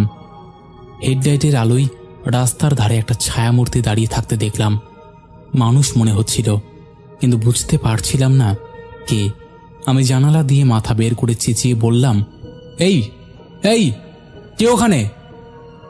কোনো উত্তর এলো না। ছায়াটা নড়লও না। আমি তখন ভাবলাম হয়তো কোনো পথচারী বা কোনো শ্রমিক, কিন্তু মিনিট 5 পরেই দেখি জায়গাটা ফাঁকা, ছায়াটা উধাও। বৃষ্টি আবার শুরু হলো টিপটিপ করে। জানলার কাছে জল পড়ছে। আমি তখন নিজের ব্যাগ থেকে শুকনো রুটি বের করে খেতে বসেছি। তখন রাত প্রায় 11টা। ঠিক তখনই আবার শুনলাম সেই হাঁটার শব্দ, একদম কাছ থেকে। মনে হলো কেউ লরির দরজার পাশ দিয়ে হাঁটছে ধীরে ধীরে। ইঞ্জিনটা বন্ধ ছিল, তাই শব্দটা একদম স্পষ্ট। তারপর হঠাৎ শব্দ হলো, যেন কেউ লরির দরজায় হালকা টোকা দিল। আমি কেঁপে উঠলাম। ভাবলাম হয়তো অন্য কোনো চালক সাহায্য চাইছে। জানালা খুলে তাকাতেই দেখি কেউ নেই। রাস্তাটা একদম ফাঁকা। হেডলাইটের আলোয় শুধু বৃষ্টি আর গাছের ছায়া। আবার ঠক শব্দটা এলো। এবার অন্য পাশ দিয়ে আমি টর্চ জ্বালিয়ে আলো ফেললাম। কাদা মাটিতে এক পাশের একটা পায়ের ছাপ দেখা গেল। একজোড়া নয়, একটাই, যেন কেউ এক পাশে হেঁটে এসেছে। আমার হাত কাঁপতে লাগলো। আর ঠিক তখনই টর্চ নিভে গেল। আমি ইঞ্জিন চালাতে গেলাম, কিন্তু লরি স্টার্ট নিচ্ছিল না। 3 বার চেষ্টা করার পর ইঞ্জিনটা জ্বলে উঠল। হেডলাইট জ্বলতেই দেখি রাস্তার সামনে একটা মহিলা দাঁড়িয়ে। একটা অদ্ভুত রঙের শাড়ি, ভিজে চুল, কাঁধে লেগে আছে। আমি কিছু বুঝে ওঠার আগেই দেখলাম ওর মুখটাই নেই, একদম ফ্যাকাশে। চোখ মুখ কোথাও বোঝা যাচ্ছে না, যেন পুড়ে গেছে। আমি ভয়ে হর্ন চাপলাম, কিন্তু হর্ন কাজ করছে না। ও আস্তে আস্তে এক পা করে এগিয়ে এলো। তারপর এক মুহূর্তে হেডলাইটের আলো থেকে অদৃশ্য হয়ে গেল। আমি গিয়ার পাল্টে গাড়িটা পেছনে নিতে চাইলাম, কিন্তু রাস্তা পেছন দিকেও অন্ধকারে ঢাকা। তখনই শুনতে পেলাম লরির ছাদে কেউ হাঁটছে। আমি চুপ করে বসে আছি। বুকের ভেতর যেন ইঞ্জিনের মতন কাঁপুনি চলছে। একসময় সাহস করে নেমে টর্চের আলো ফেললাম। ছাদে কিছুই নেই, কিন্তু মাটিতে আবার সেই এক পাশের পায়ের ছাপ। লরির চারপাশ ঘুরে বেড়াচ্ছে। তারপর কোথায় থেকে যেন খিক খিক হাসির আওয়াজ এলো, একদম নিঃশব্দের মতো। মনে হলো জঙ্গলের ভেতর থেকেই কেউ হাসছে। আমার গলাটা শুকিয়ে গেল। চেঁচিয়ে বললাম, কে কে ওখানে? কোনো উত্তর নেই, শুধু বাতাসে বৃষ্টির গন্ধ। তারপর হাসিটাও মিলিয়ে গেল। আমি দ্রুত দরজা বন্ধ করে ভেতরে ঢুকে সিটে বসে পড়লাম। ভাবছিলাম সকাল হোক, এক মুহূর্ত এখানে থাকবো না। রাত তখন প্রায় 2টো। অজান্তেই চোখটা লেগে গেল, কিন্তু ঘুমের মধ্যেই মনে হলো কেউ আমার নাম ধরে ডাকছে, অরু, অরু। আমি চমকে উঠে বসলাম। চোখ খুলে দেখি লরির কাচের ওপারে কেউ দাঁড়িয়ে। মুখ দেখা যাচ্ছে না, আর কখনো কখনো হাত দিয়ে কাচে চাপড় মারছে। আমি স্থির হয়ে বসে আছি। শরীরের প্রতিটা রক্ত জমে গেছে। বাইরের বৃষ্টি তখনও প্রায় থেমে এসেছে, কিন্তু সেই ভিজে বাতাসের গন্ধ আর নিস্তব্ধতা যেন আরো ঘন হয়ে আসছে। জানলার ওপারে দাঁড়িয়ে থাকা ছায়াটা ধীরে ধীরে কাচের খুব কাছে চলে এলো। আমি ঠিক বুঝতে পারছিলাম না। ওর মুখের জায়গাটা একদম ফাঁকা, কোনো চোখ নেই, কোনো ঠোঁট নেই, কেবল ফ্যাকাশে ত্বকের মতন কিছু একটা। তারপর হঠাৎ ওর হাতটা কাচে ঠেকলো। কাচের উপর জল পড়ল না, বরং যেন ছায়ার ভেতর থেকে ধোয়ার মতন কিছু বেরিয়ে এলো। আমার বুকের ভেতর যেন কিছু একটা ফেটে গেল। আমি চোখ বন্ধ করে এক লাফে হেডলাইট নিভিয়ে দিলাম। অন্ধকারে সব নিঃশব্দ হয়ে গেল, কিন্তু তখনও মনে হচ্ছিল কেউ জানলার বাইরে দাঁড়িয়ে আছে, তাকিয়ে আছে। আমার নিঃশ্বাস ভারী হয়ে উঠেছিল। তারপর এক সময় সেই ঠক ঠক শব্দটা থেমে গেল। আমার বুকের ভেতর যেন কিছু একটা ফেটে গেল। আমি চোখ বন্ধ করে এক লাফে হেডলাইট নিভিয়ে দিলাম। অন্ধকারে সব নিঃশব্দ হয়ে গেল, কিন্তু তখনও মনে হচ্ছিল কেউ জানালার বাইরে দাঁড়িয়ে আছে, তাকিয়ে আছে। আমার নিঃশ্বাস ভারী হয়ে উঠেছিল। তারপর এক সময় সেই ঠক ঠক শব্দটা থেমে গেল। আমি ধীরে ধীরে চোখ খুললাম। জানালার বাইরে এখন কিছুই নেই, শুধুই অন্ধকার, আর দূরে গাছের ফাঁকে এক ফালি আলো, হয়তো অন্য ট্রাকের। আমি ভেবেছিলাম ব্যাপারটা শেষ, কিন্তু ভুল করেছিলাম। ঠিক তখনই কেবিনের পেছন দিক থেকে এক অদ্ভুত আওয়াজ এলো, যেন কেউ খুব ধীরে বালির উপর দিয়ে হাঁটছে। তারপর এক মুহূর্তে বুঝলাম আওয়াজটা লরির ভেতর থেকেই আসছে। আমি পেছনে তাকাতেই বুকের ভেতরটা হিম হয়ে গেল। আমার ঠিক সিটের পেছনে একটা মেয়ে বসে আছে, একদম চুপচাপ বসে আছে। আমি চেঁচিয়ে উঠতে গিয়েও পারলাম না, গলা শুকিয়ে গেল, চোখ দুটো বড় হয়ে গেল। মেয়েটা ধীরে ধীরে মাথা ঘুরিয়ে আমার দিকে তাকালো। মুখটা একদম আগের মতো, চোখ মুখ কিচ্ছু নেই, শুধু মুখের মাঝখান থেকে একটা ভেজা কালচে দাগ গড়িয়ে পড়েছে নিচে। আমি যেভাবে পেছন ঘুরে তাকিয়েছিলাম সেইভাবেই জমে গিয়েছিলাম, যেন নড়তেও পারছিলাম না। মেয়েটা আবার আস্তে আস্তে বলল, একটাই শব্দ, খুব নিচু, গলা ভাঙা, ফিরে যাও। তারপর সব নিঃশব্দ হয়ে গেল। বাইরের বাতাসও যেন থেমে গেল। আমি কাঁপতে কাঁপতে দরজা খুলে বাইরে নেমে পড়লাম। বৃষ্টির কাদা মাখিয়ে রাস্তার মাঝে দাঁড়ালাম। চারপাশে অন্ধকার, দূরে অন্য ট্রাকের আলো নিভে গেছে। মনে হলো পুরো রাস্তা যেন ফাঁকা, শুধু আমার লরিটাই দাঁড়িয়ে আছে। আমি দৌড়ে সামনের দিকে গেলাম। একটা ট্রাকের কাছে পৌঁছে দেখি চালক নেই, কেউ নেই, সব দরজা খোলা, একটাও মানুষ চোখে পড়ছে না। আমি হাঁপাতে হাঁপাতে ডাকলাম, হ্যালো, কেউ আছো? আরে আশেপাশে কেউ আছো কি? কিন্তু কোনো সাড়া নেই। তখনই হঠাৎ লরির দিক থেকে একটা আওয়াজ এলো। মনে হলো ইঞ্জিন নিজেই চালু হলো। তারপর হেডলাইট জ্বলে উঠল, আর সেই আলোই রাস্তার মাঝখানে আমি স্পষ্ট দেখলাম সেই ছোট্ট মেয়েটা দাঁড়িয়ে আছে। এবারও মুখ দেখা যাচ্ছে, কিন্তু মুখটা আসলে মুখ নয়, পুরো যেন জ্বলে গলে গেছে। আর ওর হাতের একদিকে বড় একটা ক্ষত, সেখান থেকে রক্ত ঝরছে। আমি স্তব্ধ হয়ে তাকিয়ে আছি।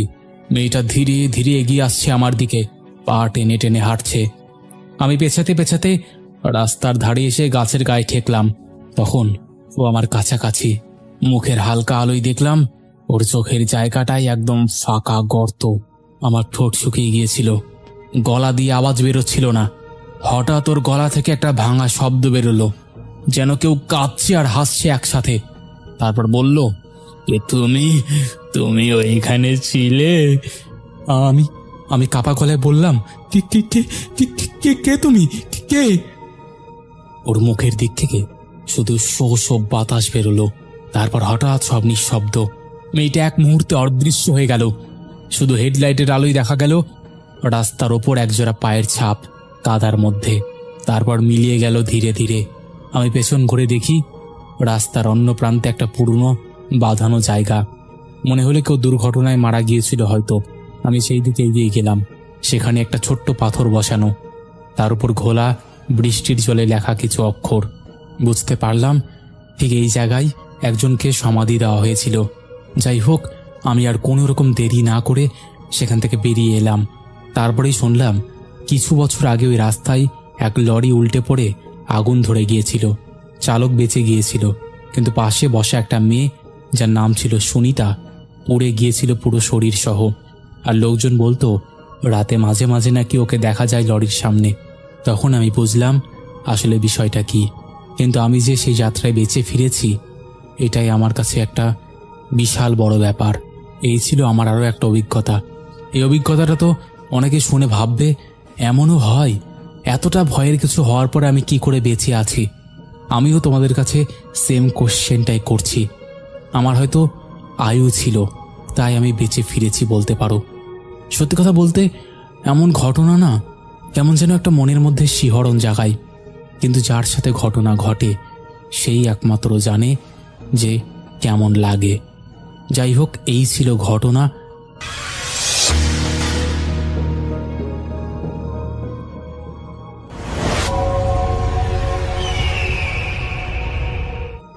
আসসালামু আলাইকুম।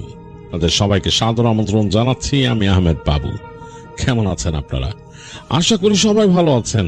আমি আল্লাহর মধ্যে ভালো আছি, আলহামদুলিল্লাহ। আর যে ঘটনাটি আমাদের সাথে শেয়ার করছেন প্রবাল চৌধুরী, যুক্তরাষ্ট্রের নর্থ ক্যারোলাইনা থেকে। ঘটনাটি প্রবাল কালেক্ট করেছেন তার এক বন্ধু হ্যারি গুজম্যানের কাছ থেকে। আর ঘটনাটি ঘটেছিল হ্যারির ছোট ভাই পল গুজম্যানের সাথে 2012 সালের ঘটনা এটি। তা আমি চলে যাচ্ছি সেই ঘটনায়। হ্যারির ভাই পল তখন সাউথ ক্যারোলাইনার একটি ছোট্ট কান্ট্রি সাইড এলাকায় চাকরি করেন। সেখানে একটা রেস্টুরেন্ট ছিল তার এক আঙ্কেলের। তো সেখানে তিনি কাজ করতেন এবং মানে তার ভালোই সময় কাটছিল। তিনি খুব প্রকৃতিপ্রেমী মানুষ। তো তাদের রেস্টুরেন্টটা একটা প্রকৃতি ঘেরা এলাকাতেই ছিল। তো কাজ করতেন, সেখানকার লোকাল নেবারদের সাথে তার গল্প গুজব হতো, ইত্যাদি ইত্যাদি। এরকম সময় কেটে যেত। বিভিন্ন সময় টিভিতে বসে ফুটবল ম্যাচ দেখতেন, এগুলোই করতেন তিনি। তো পলের আর একটা শখ ছিল যে সে মাঝে মাঝে লং ড্রাইভে যেত। মানে তার বন্ধু বান্ধব যদি কাউকে ম্যানেজ করে ফেলতে পারতেন তিনি, যারা এটাতে আগ্রহী, মানে তার কয়েকজন বন্ধু ছিল তারাও লং ড্রাইভ পছন্দ করত। তো তাদের কাউকে পেলে তিনি তাদের কাউকে নিয়ে রওনা দিতেন। তো তখন তিনি সিঙ্গল, তার জীবন সঙ্গিনী নাই। তো সুতরাং বন্ধু নিয়ে জাস্ট চলে যেতেন এবং অনেক দূর দূরান্ত পর্যন্ত ড্রাইভ করতেন। রাস্তাগুলো খুব সুন্দর, দুই পাশে গাছগাছালি, ফরেস্ট এলাকা, গাছ দেখা যেত অনেক জায়গায় টানেলের মতো করে ফেলছে এরকম। আর খুব সুন্দর রাস্তা সাউথ ক্যারোলাইনা। তো যাই হোক, এগুলোতে তিনি ড্রাইভ করে যেতেন। তো একবার বিকেল বেলা তার এক বন্ধু আসলো তার কাছে, এসে বলল যে কি অবস্থা, কি গল্প করতেছে। তিনি তখন রেস্টুরেন্টে বেশ লেজি টাইম কাটাচ্ছেন, ওয়েটারদেরকে ইনস্ট্রাকশন দিচ্ছেন যে কি কি করতে হয় এরকম। তো বন্ধুর সাথে গল্প করতেছিলেন তিনি। তো বন্ধু বললেন যে দেখো, আমার মা তো অসুস্থ, আমাকে যেতে হবে। যেই সিটিটার নাম বললেন সেটা ওখান থেকে প্রায় 70 মাইল দূরে। তো বলতেছে যে এখানে যেতে হবে, কিন্তু আমার তো এখন রাইড নাই, কি করব, বাট আই মাস্ট গো, আমার যেতেই হবে। তো পলের কাছে একটু খারাপ লাগলো। সেও তার মানে মার প্রতি খুব মানে এফেকশনেট। সে তার মাকে খুব পছন্দ করে এবং সে 2 মাস পর পর তার মার কাছে চলে যায়, যে কয়েকদিন কাটায় আসে। তো এই জন্য ফ্রেন্ডের মা অসুস্থ শুনে তার কাছে খারাপ লাগলো। সে বললো যে ইউ মাস্ট গো। তো বলছে কিভাবে, আমি এখান থেকে কেমনে যাবো এখন? তো পল বললো আচ্ছা দাঁড়াও দেখি, আমি ব্রেক নিতে পারি নাকি, আমি ছুটি নিতে পারি নাকি, আজকে আগে বের হয়ে যাবো তাহলে, কারণ গেলে তো আর আমি আসতে পারবো না। তো পল তার ফ্রেন্ড এটা বলে সে যে গেল তার যে আঙ্কেল, তার আঙ্কেলের রেস্টুরেন্ট, আঙ্কেলের সাথে কথা বলে সে বললো যে হ্যাঁ বেরিতে পারবো। আঙ্কেল বললো ম্যানেজ করে নিব। তো পল তখন বললো যে ওয়েল লেটস গো, আইল টেক ইউ, আমি তোমার নিয়ে যাব। তো ফ্রেন্ড তো খুব খুশি। পল গেল পার্কিং লটে, যে তারা কিছুক্ষণ গল্প গুজব করে গাড়ি নিয়ে বের হয়ে গেল। তো পলের কাছে দুইটা জিনিস ভালো লাগতেছে। একটা হচ্ছে তার ফ্রেন্ডকে তার মায়ের কাছে নিয়ে যেতে পারতেছে, আরেকটা জিনিস হচ্ছে যে একটা ড্রাইভ হইতেছে এরকম সুন্দর পড়ন্ত বিকেলে। আর এই সময়টা এই রাস্তাগুলো খুব সুন্দর লাগে, এই পাতা ঝরে যায়, একেবারে অন্যরকম একটা অবস্থা। যাই হোক, তারা দুজন যাচ্ছে, রাস্তা দিয়ে গল্প করতেছে, বিভিন্ন বিভিন্ন টপিকে গল্প করতেছে, তাদের রেডিওতে গান বাজতেছে। এভাবে চলতে চলতে এক সময় এই 60-70 মাইল পার হয়ে গেল। পার হয়ে তারা যে চলে গেল সেই হসপিটালে।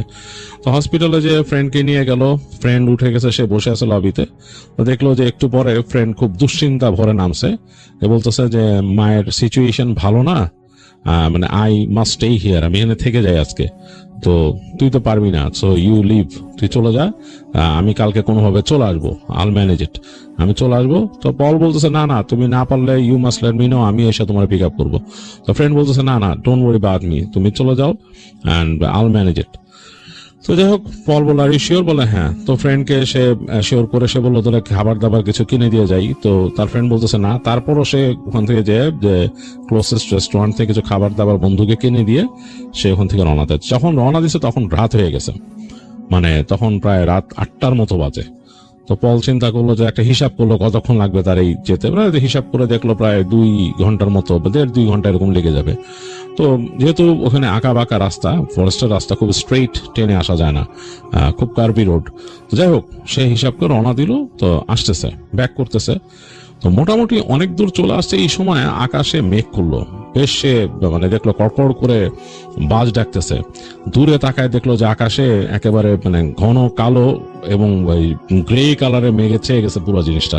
এর মাঝ থেকে বজ্রপাত চমকাচ্ছে, মানে বিজলির ফুলকি বের হয়ে আসতেছে। তো দেখে সে একটু ভয়ও পেলো, আবার এনজয় করলো। তো ভয় পাওয়ার কারণ হচ্ছে এরকম সময় এই ঝড় বৃষ্টি দিয়ে যখন ড্রাইভ করে আসে রাস্তা খুব স্লিপারি হয়ে যায়, রাস্তা স্লিপারি হয়ে যায় কারণ রাস্তার মধ্যে ওখানকার রাস্তাগুলো এরকম যে ওখানে ইঞ্জিন অয়েল ড্রপ করে মাঝে মাঝে, এবং করে যখন বৃষ্টি হয় তখন এগুলো ভেসে উঠে, তো রাস্তা স্লিপারি হয়ে যায়, ব্রেক করলে স্কিড করে গাড়ি। এইটা একটা জিনিস। আবার অনেক সময় ঝড় আসলে ডালপালা ভেঙে পড়ে রাস্তার মধ্যে। আর থার্ড জিনিস হচ্ছে ফ্লাডেড রোড, রাস্তা ফ্লাডেড হয়ে যায় অনেক সময়। ওখানে অবশ্য সিম্বল থাকে যে রাস্তা ফ্লাডেড, ওটা ঠিক মতো না দেখলে একবারে পানির মধ্যে চলে যেতে হবে। যাই হোক, এই জন্য একটু ভয় পেল, বাট কিন্তু এই যে ওয়েদারের যে ফিনোমিনার যে অ্যাডভেঞ্চার, সেটা তার কাছে খুব মানে মজার ব্যাপার মনে হচ্ছে পলের কাছে। যাই হোক, সে আসতেছে, তার মতো সে রেডিওতে গান টিউন করে দিছে আর সে চালা আসতেছে। তো বিভিন্ন মোড় নিচ্ছে, এর মধ্যে সে দেখলো যে হঠাৎ বাতাস শুরু হলো। এই রাতের বেলা এই বাতাসগুলো একদম অন্যরকম, হেডলাইটের আলো যখন পড়ে সামনে, তখন দেখা যাচ্ছে যে গাছের পাতাগুলো শুধু দেখা যায়, আর সে শুকনা পাতা উড়ে যাচ্ছে এগুলো দেখা যায়, আর বাঁকা হয়ে যে আসতেছে ডালপালাগুলো এগুলা, এছাড়া কিন্তু দেখা যায় না। আর বৃষ্টি তো পড়তেছে, এর মধ্যে উইন্ডশিল্ড ওয়াইপার খুব ফাস্ট মুভ করতেছে, মানে কাঁচ কাঁচ কাঁচ কাঁচ কাঁচ কাঁচ এরকম করে ফাস্ট মুভ করতেছে। যাই হোক, এরকম দেখতে দেখতে মানে পল খুব সাবধানে গাড়ি চালাচ্ছে। এখন বৃষ্টির ফোঁটাগুলো দেখা যাচ্ছে, মোটা মোটা বৃষ্টির ফোঁটা পড়তেছে হেডলাইটের আলোতে। তো এরকম করতে করতে সে যখন চলে আসছে, প্রায় তার আরো আছে প্রায় 20 মাইলের মতো বাকি, এই সময় সে হঠাৎ করে সামনে দেখলো যে ফ্লাডেড রোড হেড যে সাইনটা, এবং তার হেডলাইট পরে সে থামতে থামতে তার গাড়ির প্রায় চাকার অনেকখানি চলে গেল পানির নিচে। মানে তার সে দেখতেছে যে তার যে সামনের যে হুডের প্রায় অর্ধেক পানির নিচে চলে গেছে, চাকা ডুবে গেছে পুরা। সে বুঝলো যে পানি ঢুকবে এখন পাশ থেকে, সাথে সাথে সে রিভার্স দিয়ে গাড়ি ব্যাক করে নিয়ে আসলো। এসে দেখলো পানি ঝরঝর করে ঝরে পড়তেছে, মানে যতটুকু উঠছিল গাড়ির উপরে, বা পানি সে সরসর করে নেমে যাচ্ছে উপর থেকে, মানে বডির থেকে গাড়ির। তো সে তাড়াতাড়ি তার পাশের উইন্ডোটা একটু রোল ডাউন করলো, করে পিছনে তাকায় দেখলো যে কোনো গাড়ি ঘোড়া নাই। দেখলো না, পিছনে শুধু অন্ধকার। তার যে ব্রেকের লাইটটা আছে, টেল লাইটটা যতটুকু লাল হয়ে জ্বলে রিফ্লেক্ট করতেছে রাস্তায় ততটুকুই, মানে পেছনে কোনো গাড়ি নেই। কিন্তু রাস্তাটা কার্ভ, এরকম কার্ভ হয়ে আছে, আর সে তার গাড়ির মাথাটা একটু ডাউনওয়ার্ডসে। তো সে খুব সাবধানে আস্তে আস্তে আস্তে আস্তে করে ব্যাক করে নিচ্ছে। তো ব্যাক করতে করতেই দেখতেছে যে পাশ দিয়ে আরেকটা রাস্তা গেছে। এখন চিন্তা করতেছে ওখানে তো ফ্লাডেড, সামনের রাস্তাটা সে বুঝে ফেলছে যে এটা ফ্লাডেড পানির তলে, এবং যতটুকু ঢুকছিল সামান্য গিয়ে বুঝলো যে তার বনেট প্রায় ডুবে গেছে, মানে বাকিটা গেলে সে ঢুকে যাবে ভিতরে। এখন পাশের যে রাস্তাটা, এটা একটা অপশন, একটা ডিটোরের মতো, মানে আরেকটা রাস্তা, এইটা দিয়ে যদি যাওয়া যায়। কিন্তু এইটা দেখে মনে হইতেছে পাশের রাস্তাটা হচ্ছে মানে এত ভালো না, সে কখনো ওই রাস্তা ব্যবহার করেনি, সবসময় মেন রোড দিয়ে আসছে এইদিকে যখন যাওয়া আসা করছে। তখন কিছু করার নাই, সে দেখতেছে যে পাশের রাস্তাটা ওইটা মনে হচ্ছে আরো গাছপালার মধ্যে দিয়ে গেছে, বাট হতে পারে একটু উঁচু, কারণ হাতের লেফটে পড়ছে এবং ওই জায়গাটা একটু উঁচুই মনে হচ্ছে। তো সে রিভার্স করে আস্তে আস্তে ওই রাস্তার পাশে এসে দাঁড়াইলো। এসে এখন চিন্তা করতেছে সে ঢুকবে কিনা। সে ইন্ডিকেটর দিয়ে দিচ্ছে ওখানে রাস্তায় ঢোকার। তারপর চিন্তা করলো কি আছে আর, কারণ আমি যদি এখন দাঁড়াই থাকি পানি কখন নামবে তার ঠিক আছে, বৃষ্টিতে এখনো হচ্ছে, বৃষ্টি এখনো ভালোই হইতেছে। তো সে আস্তে করে ওখান থেকে গাড়ির স্টিয়ারিং ঘুরে ঢুকে গেল বামের রাস্তাটায়। তো ঢুকে সামনে যাচ্ছে, দেখতেছে বৃষ্টির পানি পড়তেছে, দুই পাশের গাছপালার পাতাগুলা এরকম এসে পড়তেছে ঝোপের মতো। এই পাশে এখন হচ্ছে কি বা পাশে বড় বড় গাছ, এই পাশে ঝোপের মতো, এবং ঝোপগুলা বাতাসের বাড়িতে সামনে চলে আসতেছে, এবং রাস্তাটা সামনে যাচ্ছে, এবং একটু উঁচু নিচু খানাখন্দ আছে। তার গাড়ি মোটামুটি ড্যান্স করতেছে, এখানে কয়েক জায়গায় খানাখন্দে পড়তেছে, বুঝতেছে পানি ছিটকায় উঠতেছে, এবং বৃষ্টির ফোঁটাগুলো পটপট পটপট করে পড়তেছে বেশ। তার হেডলাইটটা মোটামুটি ভালো স্ট্রং দেখে সে মোটামুটি ভিজিবিলিটি পাচ্ছে ভালোই। তো ওয়াইপারটা সে বাড়াই দিছে, ওয়াইপার খুব জোরে চলতেছে, আর সামনে তাকায় দেখতেছে যে গাছ গাছালি অন্ধকার রাস্তাটা। সামনে এই যে রাস্তাটা, এটা কিন্তু মানে এত স্মুথ না, ভাঙাচোরা অনেক জায়গায়, যে ওখানে যে পিচ ঢালাই করছিল উঠে গেছে, অনেকটা পট হোল তৈরি হয়েছে। এর মধ্যে দিয়ে সে যাচ্ছে ঘর করে, এবং সে বুঝতে পারলো যে এইখানে কিন্তু অনেক সময় যে হরিণ চলে আসে সামনে দিয়ে, একটা ভয় আছে, এটা পড়লে হঠাৎ সমস্যা আছে। হরিণ লাফ দিয়ে এসে যে সামনে দিয়ে পড়ে, বিশাল ভয়। এখানে একটা মানে হলে একটা প্রবলেম হয়ে যাবে, গাড়ির সাথে বাড়ি খেলে একটা প্রবলেম হয়ে যাবে।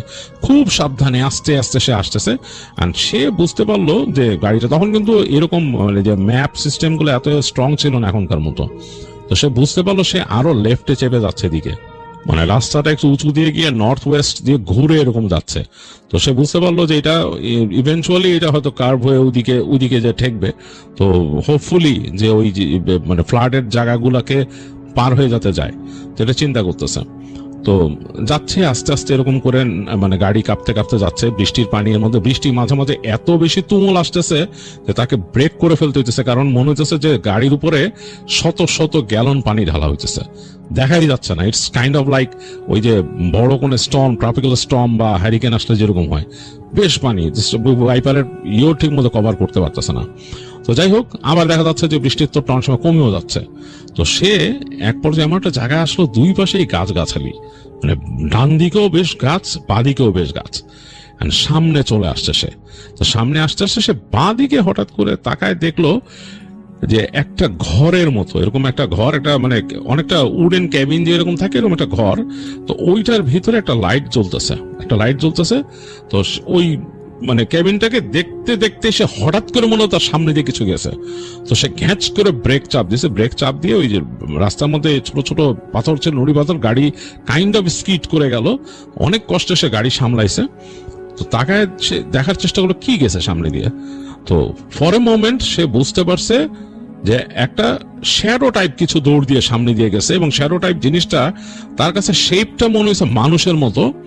অনেকটা মানুষ যদি কুজা হয়ে দৌড় দিয়ে যায় আর তার হাত যদি সামনের দিকে করে রাখে, মানে সামনে হাত দিয়ে অনেকটা সুইম করার মতো, সেইভাবে যদি দৌড়া যায় সেরকম, কিন্তু একটা ডার্ক শ্যাডোর মতো। মানে সে আসলে ঠাউর করতে পারছে না মানুষ কিভাবে। আর সেই লম্বাটা বুঝতে পারছে, এটা লম্বা ছিল মোটামুটি 7 ফিটের মতো, এত উঁচু।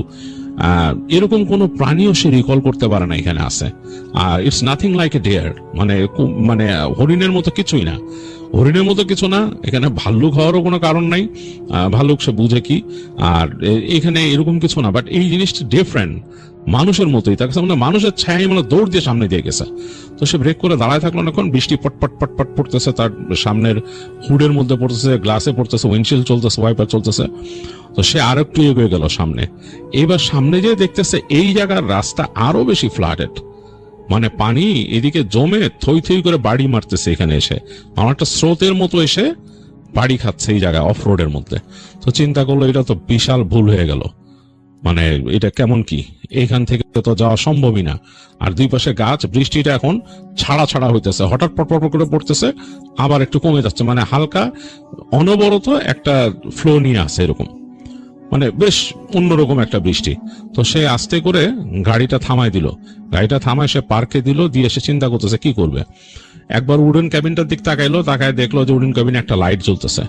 তো সে আস্তে করে সেই গাড়িটাকে অফ করলো, টার্ন অফ করলো, ইঞ্জিন অফ করে দিল। ইঞ্জিন অফ করার পর বেশ কোয়াইট, শুধু গাড়ির মধ্যে বৃষ্টির পানি পড়তেছে, যে শব্দ হচ্ছে পট পট পট পট পট পট পট পট, আর গাছপালার মধ্যে হচ্ছে আশেপাশে একটা শোঁ শোঁ শব্দ সে শুনতে পাচ্ছে। সে চিন্তা করলো জগৎ তার কোনো কাজ নেই, এখন এইখান থেকে আর সামনে যাওয়া যাবে না, ব্যাক করে যেতে গেল আরেক বিশাল প্রবলেম, অনেক দূর চলে আসছি, এখন I must wait till the rain stops and the water goes away. এটা আমার করতে হবে, একমাত্র উপায় হচ্ছে এই বাসার মধ্যে যে আছে তার সাথে একটু কথা বলতে হবে। কোনো ওয়াকও না হইলেই হয়, মানে মানে মাথা খারাপ অনেক মানুষ থাকে, আর এরকম জঙ্গলের মধ্যে থাকে, এই যে উডেন ক্যাবিন বানায়, এগুলো আসলে তাদের মাথায় সমস্যা থাকে, সে জানে, অনেকেই প্রবলেমেটিক। তো চিন্তা করে এরকম না হইলেই হয়। তো সে তার যে ছিল ফ্ল্যাশ লাইট ছিল, ভারী একটা ফ্ল্যাশ লাইট ছিল, বেশ ভারী, এটা সে অনেক সময় চিন্তা করে লাঠির মতো ইউজ করা, বেশ লম্বা এরকম। তো ওইটা নিয়ে বের হলো, গাড়িটা লক করে সে বের হয়ে এসে উডেন ক্যাবিনের দরজা নক করলো। অনেকবার হ্যালো হ্যালো বলে দরজা নক করলো, কেউ সাড়া দিচ্ছে না।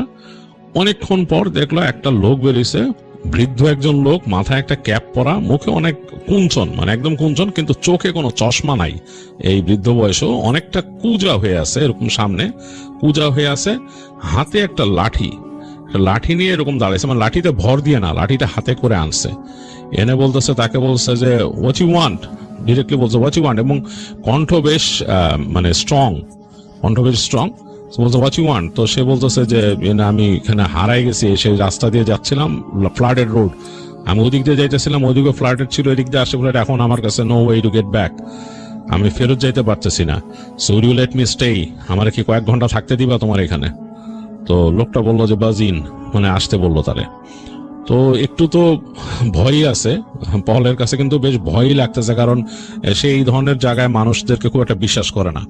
তো তার যে ফ্ল্যাশ লাইটটা, সেটা লাঠিটারই সামনে, মানে ডান্ডিটা অনেক বড় ছিল, সে মাথার কাছে ধরে লাঠিটা নিয়ে আস্তে আস্তে করে হেঁটে হেঁটে লোকটার এখানে গেল। তো লোকটা দরজা খুলে দিছে। দেখলো যে কেবিনের প্রথম যেই দরজাটা খুলছে ওইটা হচ্ছে তার মানে বসার রুম টুম হবে আর কি, ওখানে মানে বসে। তো ঢুকে দেখলো একটা ইজি চেয়ার আছে ওখানে, এবং তার একটা টেবিল আর টুকিটাকি জিনিসপত্র এরকম রাখা, ল্যাম্প জ্বলতেছে ওখানে। ওই ল্যাম্পের আলোই পাইতেছিল গাছের ওখানে, বাইরে থেকে সে দেখছে আর কি ল্যাম্পের আলোটা। তো ওখানে বললো যে একটা চেয়ার দেখাই দিল বসার জন্য। তো পল বসলো। তো লোকটা তারপর তাকে জিজ্ঞেস করলো যে তুমি কোথায় থাকো? হ্যাঁ এই সেই। তো পল বললো যে অমুক জায়গায় থাকে এই সেই। তো লোকটা এমনি একটু ভুরু কুচকায় চিন্তা করলো কতখানি কি, তারপর বললো যে কেয়ার ফর এ কফি খাবে নাকি? তো পল বললো যে yeah that would help, thank you. তো বলছে আচ্ছা। তো লোকটা উঠে গেল, উঠে গিয়ে বললো যে আই এম কামিং, বলে পাশের ঘরে যাবে আর কি এখান থেকে বের হয়ে। তো লোকটা বের হয়ে গেছে। লোকটা বের হওয়ার পর দেখলো যে লোকটা দরজাটা লাগাই দিল রুমের, ঠাস করে। মানে এই লোকটা রুমের দরজাটা খট করে লাগাই দিল, মানে বাইরে দিয়ে মনে হলো আটকায় দিল। তো পলের তো খুবই ভয় লাগছে যে রুমের দরজা আটকায় দিল কেন। তো সে আস্তে করে উঠে গেছে যে মানে হোয়াটস দ্য রিজন, কেন আটকায় দিছে। তো সে যে দরজাটা চাপ দিল বাইরের দিকে খোলার জন্য, দেখে যে না দরজাটা আসলে বাইরে দিয়ে আটকায় দিছে। তো সে এই পাশে দরজাটা নক করতেছে এই পাশ থেকে, hey open the door, why did you close it, মানে দরজা খুলো, এটা বন্ধ করছো কেন বলে নক করতেছে। এই সময় সে দেখলো যে যেখানে সে দাঁড়ায় আছে তার পাশে কাঠের আরেকটা দরজা আছে পাশের রুমে যাওয়ার জন্য, সেইটা মনে হলো ভিতর থেকে খাট করে খুলে গেল। মানে কেউ ওইটার মধ্যে একটা হুড়কো ছিল, কেউ খুলে দিছে, মানে ছিটকানিটা খুলে দিছে। ভেতর থেকে লাগানো ছিল, বোঝাই যাইতেছিল না যে এই দরজাটা এখানে দরজা আছে। তো সেটা দরজাটা খুলে দিছে, দরজাটা কাট করে খুলে একটু আলগা হয়ে গেল ঠিক পলের পাশে। ওই পাশ থেকে সেটা ভারী হাসির শব্দ শুনলো, ভারী একটা হাসির শব্দ। পল সাথে সাথে দরজাটাকে চেপে ধরলো হাত দিয়ে, মানে সেটা খুলতে দিল না, মানে এটা যে খুলছে চিটকানিটা খুলতে দিল না, হাতটা চেপে ধরলো। ছুলে দেখলো যে এইখানে একটা হুড়কো আছে, হুড়কোটা খট করে সে লাগাই দিল। এবং সে খেয়াল করলো যে ওই দরজার সাথে পাশে এরকম একটা দেওয়া আর কি, ওই দরজাটাকে মোটামুটি একটা কাঠ দিয়ে আটকায় রাখার মতো আর একটা সিস্টেম আছে এবং কাঠটা রাখা। দ্রুত সে ওই দরজার কাঠটাও লাগাই দিল, লাগাই দিয়ে সে এই দরজাটারও ভিতর দিয়ে বন্ধ করে দিল, যে দরজা দিয়ে লোকটা বাইরে গেছে। কারণ পল চিন্তা করলো লোকটার মানে নিয়ত ঠিক না, কোনো একটা সমস্যা আছে এখানে। সেই দুইটা দরজা কিন্তু সে লাগাই দিচ্ছে, এইটাও ভিতর দিয়ে লাগাই দিয়ে সে তার ফ্ল্যাশ লাইটের এটাকে বাগায় ধরে সে চেয়ারের কাছে গেল। একটু পরে তার রুমের বাতিটা বন্ধ হয়ে গেল। তার রুমে যে ওই একটা ছোট্ট ল্যাম্প জ্বলতেছিল, ল্যাম্পটা বন্ধ হয়ে গেল, তার মানে ইলেকট্রিক কাট আউট করে দিছে কেউ এখানে। মানে এগুলো কিন্তু জেনারেটরে চলতেছিল, জেনারেটরটাকে বন্ধ করে দিছে। এবং পল বুঝতে পারলো জেনারেটর একটা শব্দ সে কিন্তু পাচ্ছিল হালকা, শব্দটা বন্ধ হয়ে গেছে। তো সে খুব ভয় পেয়ে গেল। পুরা একটা বদ্ধ উডেন কুঠিরের মধ্যে সে একা, এবং সে জানে না, এবং যে বয়স্ক লোকটা বের হয়ে গেছে সে খুবই মিস্টিরিয়াস অ্যাক্ট করছে। এরপর পল শুনতে পাইলো ওই পাশে রুম থেকে গড়গড় গড়গড় একটা শব্দ আসতেছে, মনে হচ্ছে ঘড়ঘড় ঘড়ঘড় কেউ শব্দ করছে। এটা মানুষের তৈরি করা কোনো শব্দ মনে হইতেছে না, ইটস ডিফারেন্ট, মানে কোনো প্রাণী যদি করে এরকম। তারপর আস্তে আস্তে ধপ ধপ করে ওই দরজাটার মধ্যে বাড়ি মারতেছে কেউ, ধপ ধপ ধপ ধপ করে বাড়ি মারতেছে। দরজাটা মনে হচ্ছে তার ওই ছিটকিনটা ভেঙে ফেলবে কেউ, এরকম অবস্থা। তো পল প্রচন্ড ভয় পেয়ে গেছে। পল চিন্তা করলো যে হোয়াটস গোয়িং অন। সে মানে চিন্তা করতে পারছে না কি করবে। থপ থপ থপ থপ ভয় পাচ্ছে সে, এই বাড়ির শব্দে প্রচন্ড ভয় পেতেছে। তো পল মানে একেবারে উঠে দাঁড়ায় বেড়ার কাছে যে দাঁড়াইলো, চিন্তা করতেছে যে মানে তার আসলে মাথা কাজ করতেছে, মানে সে কিভাবে এখান থেকে স্কেপ করবে চিন্তা করতে পারতেছে না। এর মধ্যে ওই মেন যেই দরজাটা দিয়ে বয়স্ক লোকটা বেরিয়েছে সেও নক করতেছে, ঠক ঠক ঠক ঠক ঠক ঠক। সে বুঝতে পারছে যে ওই লোকটাও বাইরের থেকে নক করতেছে, এবং লোকটারও কেমন জানি একটা শব্দ পাইতেছে সে বাইরের থেকে, লাইক মানে ঘোরের মধ্যে থাকলে গলার ভিতর দিয়ে কেউ যদি শব্দ করে, মানে ডিফারেন্ট টাইপের একটা, মানে এটা কোনো স্বাভাবিক শব্দ না এরকম। আর ঘরের মধ্যে কিন্তু বাতি নাই এরকম। এর মাঝে প্রচন্ড জোরে বাড়ি মারলো ওই দরজাটার মধ্যে, মানে যেটা নাকি ভেতরের দরজা পাশের রুম থেকে, ওইটাতে প্রচন্ড জোরে একটা বাড়ি হলো। বাড়ির চোটে ওই যে ছিটকিনি কাঠ এগুলো সব ভেঙে মনে হলো দরজাটা খুলে গেল। তো পল আসলে প্রচন্ড রকম ভাবেছে, তার আত্মা একবার আকাশে উড়ে গেছে। সে চিন্তা করতে পারছে না কি করবে। সে লাফ দিয়ে যে পড়লো ওই যে বাইরের দিকে যে জানলাটা ছিল জানালাটার কাছে। সে তার হাতের ফ্ল্যাশ লাইট দিয়ে জোরে বাড়ি মারলো গ্লাসের মধ্যে, ওইটা আমাদের গ্লাস লাগানো ছিল, গ্লাসটা ভেঙে গেল। সে টান দিয়ে ওইটার হিঞ্জ ছুটাইতে যে তার হাত কেটে গেল গ্লাসে লেগে। তো তারপরে সে টান দিয়ে ওটা খুলে ফেলছে, জানলাটা খুলে ফেলে সে সুইফটলি একটা জাম্প দিছে ভেতর থেকে, ওই জানলার বাইরে সে বের হয়ে আসছে সুইফটলি জাম্প করে, এবং তার হাতের একটা অংশ বেশ কেটে গেল, বেশ বুঝতে পারছে রক্ত বের হয়ে আসছে। সে মানে মাটির মধ্যে পড়ছে, বাইরে ডিগবাজি দিয়ে মাটির মধ্যে পড়ছে, পড়ে সে দেখলো ভেতরে একটা হুড়মুড় শব্দ। তো তখন সে ফ্ল্যাশ লাইটটা মারছে জানলার দিকে, তার ফ্ল্যাশ লাইটটা তো হাতেই ছিল, মারছে, মারার পর সে দেখতেছে যে ভিতরে একটা মানুষ, কিন্তু তার মুখটা অনেকটা কুমির টাইপের, মানে একটা কুমিরের মুখ যেরকম হয়, কাইন্ড অফ লাইক দ্যাট, এবং তার মুখের মধ্যে জিভ লক লক করতেছে, কুমির মানে সরীসৃপের জিভ যেরকম লক লক করে লক লক করতেছে, অ্যাজ ইফ কোনো কুমির যদি দুই পায়ে দাঁড়ায়, দুই হাত সামনে দিয়ে দৌড় দিয়ে আসে, এবং তার মুখটা যদি এরকম বাঁকা করে ফেলে, মুখের ভেতর থেকে জিভ বের হয়ে আসে, সেরকম দৌড় দিয়ে জানলার উপর এসে পড়ছে। ফ্ল্যাশ লাইটের আলো পড়াতে মুখটা সরাই নিল, ওইটা চোখ দুইটা সফলও সে দেখতে পারছে, জাস্ট লাইক কুমিরের মতো। এই সময় সে শব্দ পেল, দ্রিম করে গুলি হইল এখানে, মানে মানে জোরে গুলি করছে আকাশের দিকে, কেউ আকাশের দিকে গুলি করছে, মানে ফাঁকা ফায়ার করছে কোন রাইফেল দিয়ে। তো সে দৌড়ায় তার গাড়ির দিকে গেল, গাড়িতে যে উঠছে, গাড়িতে উঠে সে কোনো মতে, গাড়ি কিন্তু সে আগেই খুলে ফেলছে যেতে যেতেই, গাড়ি খুলে সে গাড়ি মানে স্টার্ট দিছে, ইগনিশন দিছে, গাড়িটাকে ক্যাচ করে ওই জায়গায় ঘুরাইছে। সে ঘুরায় দেখতেছে ওই যে বৃদ্ধ লোকটা, তারও চোখ দুইটা জ্বলতেছে, তারও চোখ দুইটা জাস্ট লাইক দ্যাট, মনে হচ্ছে যে একটা মানে কুমিরের চোখ যেরকম হয়, রেপটেলিয়ান আই, সেরকম কুমিরের মতো চোখ। লোকটা তাকায় আছে তার দিকে, এবং সে অবাক হয়ে খেয়াল করছে বৃদ্ধ লোকটার মুখের ভেতরে অংশটা কালচে, ওখানে মানে মুখের ভেতরে অংশটা কালচে।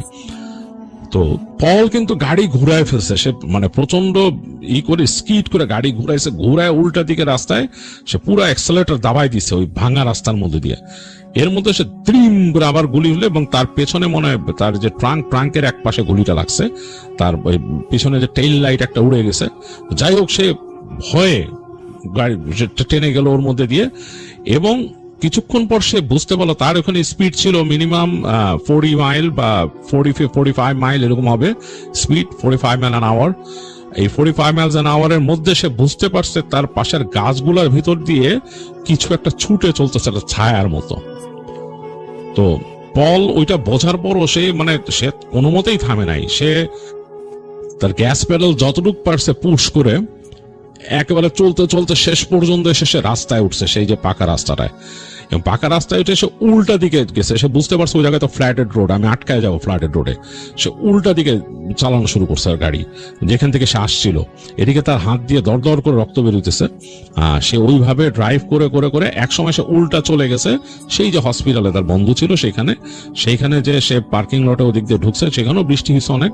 তো বন্ধুকে সে যে পাইলো যে তার বন্ধু ঝিমাচ্ছিল সেই যে ওয়েডিং লাউঞ্জে, যে সেখানে ঝিমাচ্ছিল, সেখানে যে পাইলো, তার বন্ধুকে বললো যে এই আমি তো সমস্যায় পড়ছিলাম রাস্তায়। তো বন্ধু তো অবাক, তোর যে এসে কি হয়েছে তোর, বলে যে এরকম অবস্থা। তো হাসপাতালেই তার ইমার্জেন্সিতে গেল, যে তার হাতের ট্রিটমেন্ট করাইলো, এবং সে হসপিটালে বলল যে নাকি তার ওই হাতে স্টিচ করতে হয়েছিল, কেটে গেছিল অনেকখানি। তো সে বললো যে এরকম একটা ঘটনা উডসের মধ্যে হয়েছে। তো লোকটা হাঁ করে তাকায় আছে, তাকায় বলতেছে যে উডসের মধ্যে এরকম কেউ থাকে এটাই তো শুনি নাই আমি। উডসের মধ্যে কিছু ক্যাবিন আছে এখানে, বলে ভাই এগুলা ডেঞ্জারাস, এগুলা হচ্ছে স্পুকি, হ্যাঁ এগুলা অ্যাবান্ডেন্ট, এগুলোর মধ্যে কেউ থাকে না জানি নাই, বাট মানুষ অনেকে বলে যে ওখানে বাজে ক্রিচার আছে, স্পুকি ক্রিচার আছে। এনিওয়েজ মানে এগুলো অ্যাভয়েড করা উচিত আমাদের, ওখান থেকে চলাফেরা করলে ওইসব দিকে যাওয়া উচিত না। এটা শোনার পর পল বললো যে I am pretty sure that I met one of them, আমি এদের একজন আমার সাথে দেখা হয়েছিল। যাই হোক, তো রাতের বেলা বন্ধুর সাথেই ওখানে স্টে করে, পরদিন দিনের বেলা সে তার বন্ধুকে নিয়ে ব্যাক করে, এবং আসার সময় ওই রাস্তার উপায় দিয়ে দেখায়, এবং দেখা যাচ্ছে কাদার মধ্যে যে গাড়ি সে যে নামছে ওই যে পাশের রাস্তাতে দিয়ে, ওই কাদার উপর যে তার হুইলের দাগ আছে ওগুলো সে দেখেছে, ওখান থেকে তখন গাড়ি চলে নাই। যাই হোক, তারা যখন ব্যাক করে আসতেছিল তখন ও গাড়ির ক্ষতি দেখছে যে গাড়ির টেল লাইটের এক পাশে উড়ে গেছিল, তার ওই গুলি লেগে গাড়ির টেল লাইট এক পাশে উড়ে গেছিল। তো তখন আর পানি নাই, আসার সময় রাস্তা দিয়ে ওই রাস্তায় তারা যায় নাই, ওই যে অফ রোডটা দেওয়ার যায় নাই, কেন ভয়ই যায় নাই আর ওখানে কি দেখছে। তো এই রাস্তা দিয়ে তারা গেছে। তো এরপর থেকে পল সাবধানে থাকতো, সে এরকম যদি বুঝতো ওয়েদার খারাপ, এইসব জঙ্গলের রাস্তা দিয়ে সে গাড়ি ড্রাইভ করতো না, আর অফ রোডে সে ঢুকতো না। তো এই ছিল পল গুজম্যানের কাহিনী, যেটা হ্যারি গুজম্যান শেয়ার করছে, মানে তার ভাই প্রবাল চৌধুরীর কাছে, আর আমি আপনাদের কাছে শেয়ার করলাম।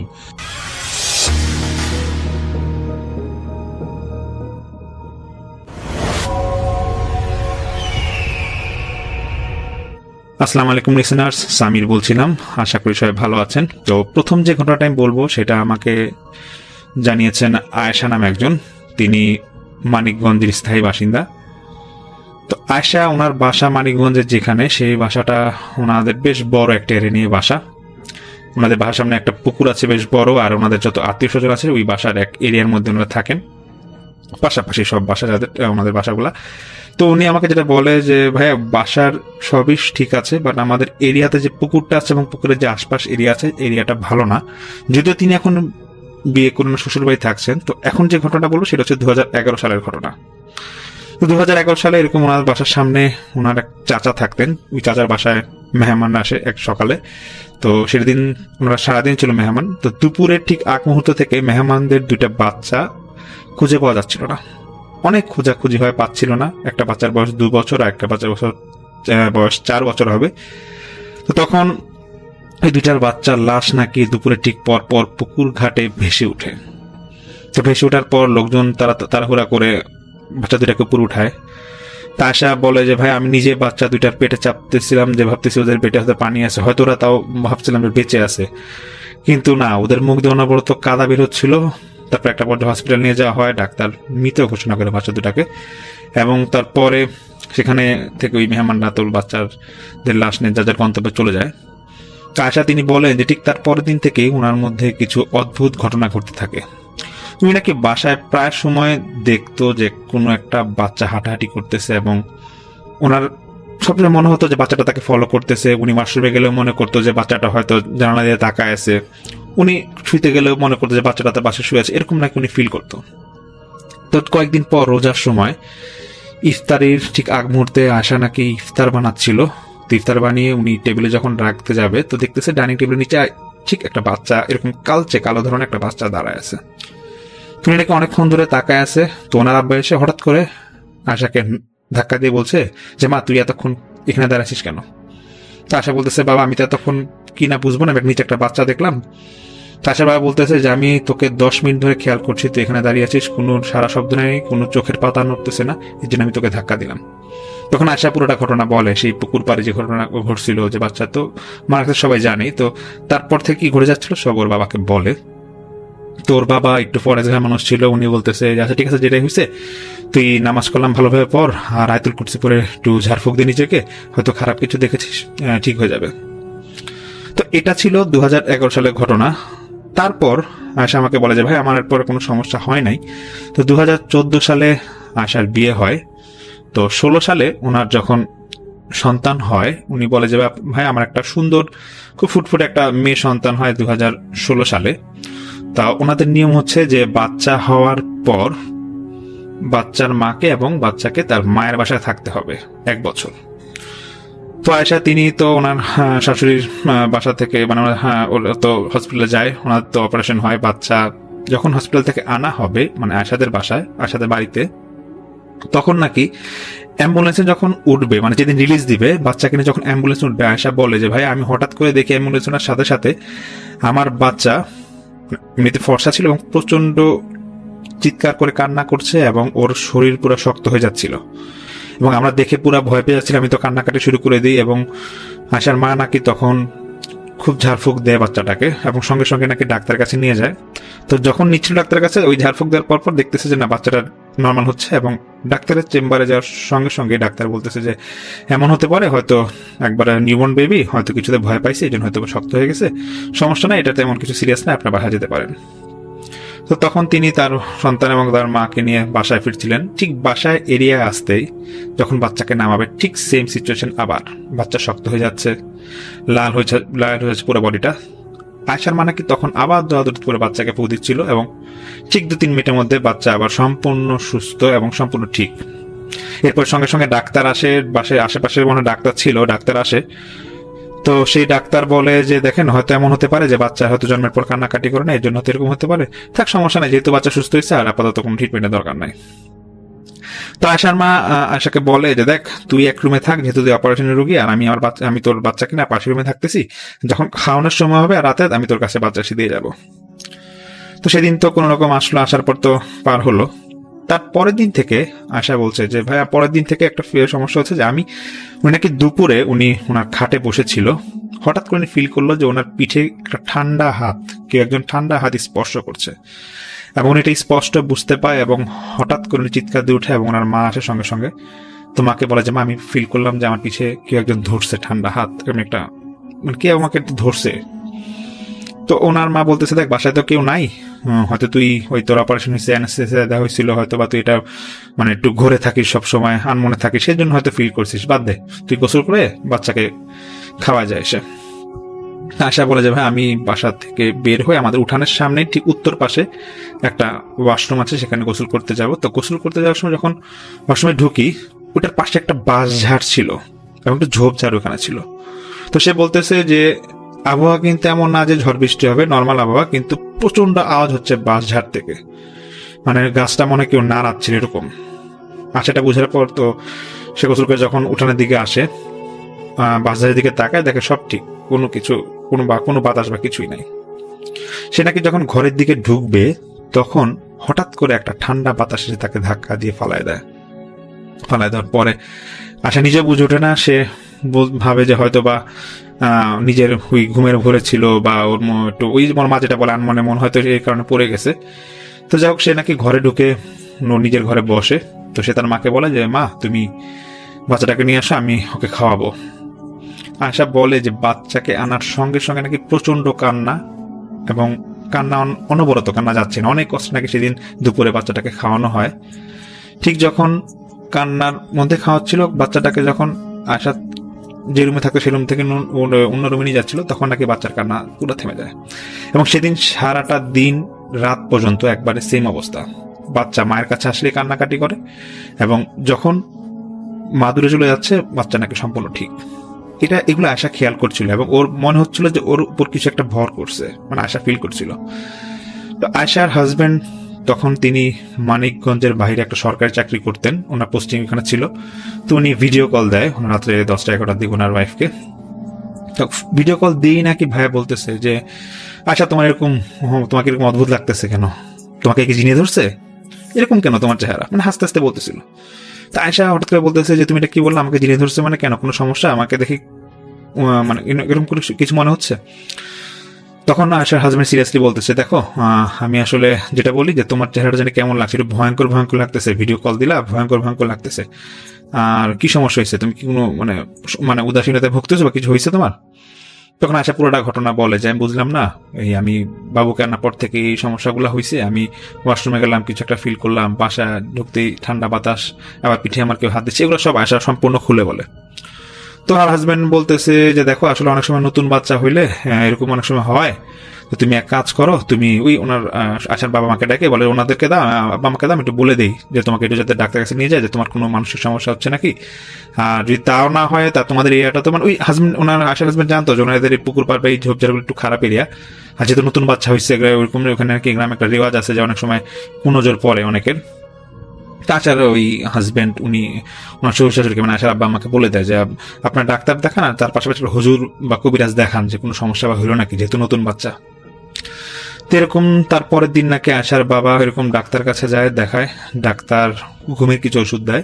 তা আশা বলে যে উনি নাকি ঘুমের ওষুধ খেয়ে যাচ্ছিল, কিন্তু 2-1 দিন খাওয়ার পর কোনো সমাধান নাই, ওই বাচ্চা কাছে আসলে কান্নাকাটি করে। তো আশার বাবা উনি একজন কবিরাজকে আনে, কবিরাজকে আনার পর বলে যে কবিরাজকে পুরোটা ঘটনা খুলে বলে। কবিরাজ ওই আয়শাকে এবং ওনার বাচ্চাকে 1002 টাকার বিনিময় 2টা আধা পোয়া ওজনের 2টা ভারী ভারী তাবিজ দেয়। আয়শা বলে যে ভাই, আমাকে দুপুরে তাবিজটা দেওয়া হয়েছিল, তারপর থেকে আমি যে গলায় পড়লাম, আমি সন্ধ্যা পর্যন্ত মনে হচ্ছে যে আমার শরীরে আগুন জ্বালায় দিচ্ছে, এমন যন্ত্রণা, এতটা যন্ত্রণা যে আমি অতিষ্ঠ হয়ে আব্বু আমাকে বলছি তাবিজ আমি পড়তে পারবো না, বলতে ছিঁড়ে একবার গলা থেকে ছিঁড়ে নাকি ফালাই দিছে সে। তারপর থেকে আয়শার একটা সমস্যা হতো, তার ঠিক সেদিন রাত থেকে তাবিজটা খোলার পর থেকে একটা সমস্যা হতো, সে নাকি ফিল করতো যে ওর কানের পাশে কেউ ফিস করে কথা বলছে, এবং ওকে সবসময় ডিক্লেয়ার দিত যে হ্যাঁ তুমি ডানে যাও, তুমি বায়ে যাও, তুমি এখানে যাবা না, একটা ভারী কণ্ঠ নাকি ওর কানের পাশাপাশি কানে পাশে কথা বলতো। আর সমস্যা ওটা আছে যে বাচ্চা আসতেছে, কান্নাকাটি করতেছে, অনুমতি খাওয়াচ্ছি, সমস্যা আছে। আশা বলে যে ভাই আমি খেতে যাবো, আমাকে বলতেছে কেউ একজন কানের পাশে এমন যে মাছ খাবা না, গরু খাবা না, শুধু ডাল দিয়ে ভাত খাও, এরকম কথা, এরকম নাকি 3-4 দিন অনবরত হয়ে যাচ্ছিল। তো আয়শা তখন এই কথাগুলো ওর ফ্যামিলি মেম্বার কাউকে জানায় না। তো আয়শা বলে যে ভাই সবচেয়ে প্যাথেটিক বিষয় এটা যে আমাকে ওই কানের পাশে যে ভারী কণ্ঠে কথা বলতো, সে আমাকে এরকম শোনাতো যে তুই তোর বাচ্চাকে মেরে ফেল, তোর বাচ্চা তোর ক্ষতি করবে। এগুলো নাকি প্রায় সময় বলতো, মানে বাচ্চাকে যখনই কাছে আনতো তখনই নাকি এই ভয়েসটা আসতো, মানে আয়শা নাকি স্পষ্ট শুনতো যে তুই তোর বাচ্চাকে মেরে ফেল, তোর বাচ্চা তোর ক্ষতি করবে, ওর হাত পা ছিঁড়ে খা, ওর গলা চিপ দিয়ে ধর। আয়শা তখন আমাকে বলে যে ভাই একদিন দুপুরে আমি বাচ্চাকে খাওয়াবো, তখন বাচ্চা ঘুমাইছিল, অনেক কান্নাকাটি করে, তারপর নাকি ঘুমাইছিল। আয়শা বলে যে ভাই আমার নাকি অন্য মনস্ক হয়ে আমি বাচ্চার গলা পর্যন্ত ধরে ফেলি যে আমি ওকে মেরে ফেলবো, আমার একটা প্রস্তুতি নিয়ে ফেলি। হঠাৎ আম্মা এসে আমাকে এমন জোরে ধাক্কা দেয়, আমি তখন আয়শা নাকি তখন সেন্স ফিরে আসে এবং সে বলে যে মা আমি কিছুই বলতে পারবো না। আয়শা নাকি খুব কান্নাকাটি করে। তখন আয়শার বাবা মাকে এই কয়েকদিনের ঘটনা বলে যে আমি ফিল করি আমার কানে পাশে কেউ কথা বলছে। তখন আয়শার বাবা বলে আচ্ছা ঠিক আছে সমস্যা, আমি একটা হাফেজ আনতেছি, হাফেজের সাথে তো কথাবার্তা বলি। তো সেই দিনই নাকি একটা হাফেজ আনা হয় ওদের বাসায়। সেই হাফেজ আয়শাকে দেখে বলে যে হ্যাঁ কিছু সমস্যা আছে আপনার, আপনাকে তাবিজ দিয়ে দিচ্ছি, আশা করি আপনার সমস্যা হবে না।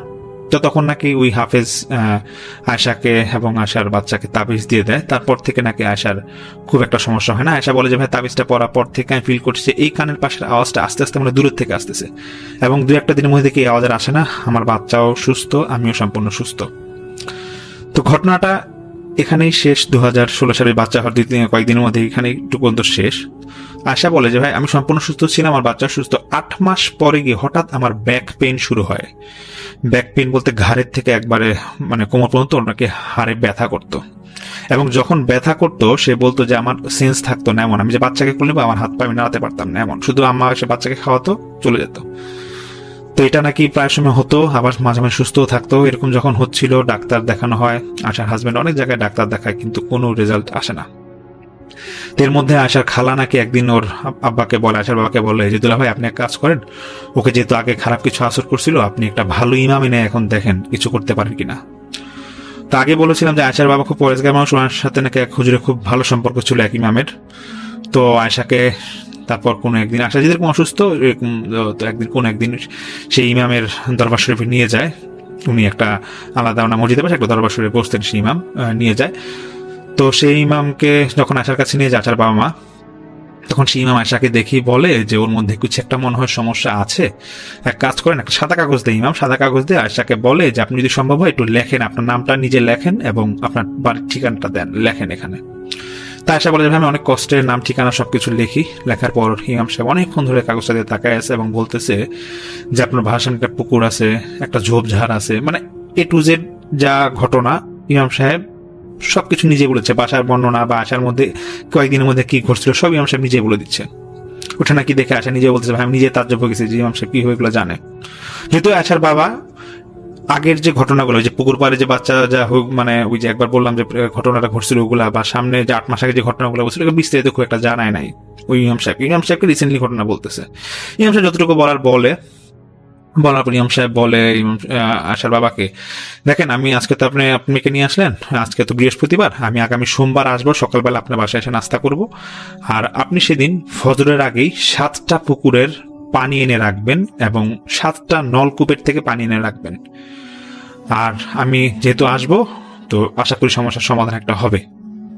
তখন নাকি আয়শাকে কথা বলে এসে পড়ে এবং আয়শাকে একটা সরিষার তেলে কিছু ঝাড়ফুঁক দিয়ে ইমাম সাহেব বলে তুমি এই কয়েকদিন এটা নাকে এবং হাতের মধ্যে ডলবা। আয়শা তো বাসায় এসে পড়ে। আয়শা বলে যে বৃহস্পতিবার, শুক্রবার, শনিবার, রোববার এই দিনগুলা ও নাকি সরিষার তেল ওই যেরকম নাকে এবং হাতে দিচ্ছিল, ডলতেছিল। বলছে ভাই এটা ডলার পর আমার আগে যে জ্বালা যন্ত্রণা বা পিঠের যে অবশ্যের যে ভাবটা ছিল ঘাড়ের এখানে, ওইটা নাকি আস্তে আস্তে একটু আমার ভালো মনে হচ্ছিল। তো এটা সোমবার সকালে এরকম ফজরের পর সেই ইমাম সাহেব আসেন ওদের বাসায়। তো সেই ইমাম সাহেব বলতেছে যে আমি একটু বাসাটা ঘুরে দেখবো, আমি দেখি কোনো সমস্যা আছে নাকি।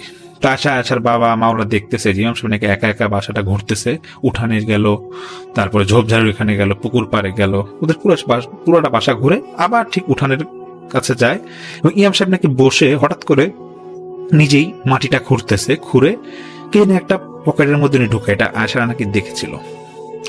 তো ঢুকা ইমাম সাহেব ওই পকেটের মধ্যে এইটা কি যেন ঢুকে উনি পরে আসেন, আয়শার রুমে আসেন এবং নাস্তা করেন।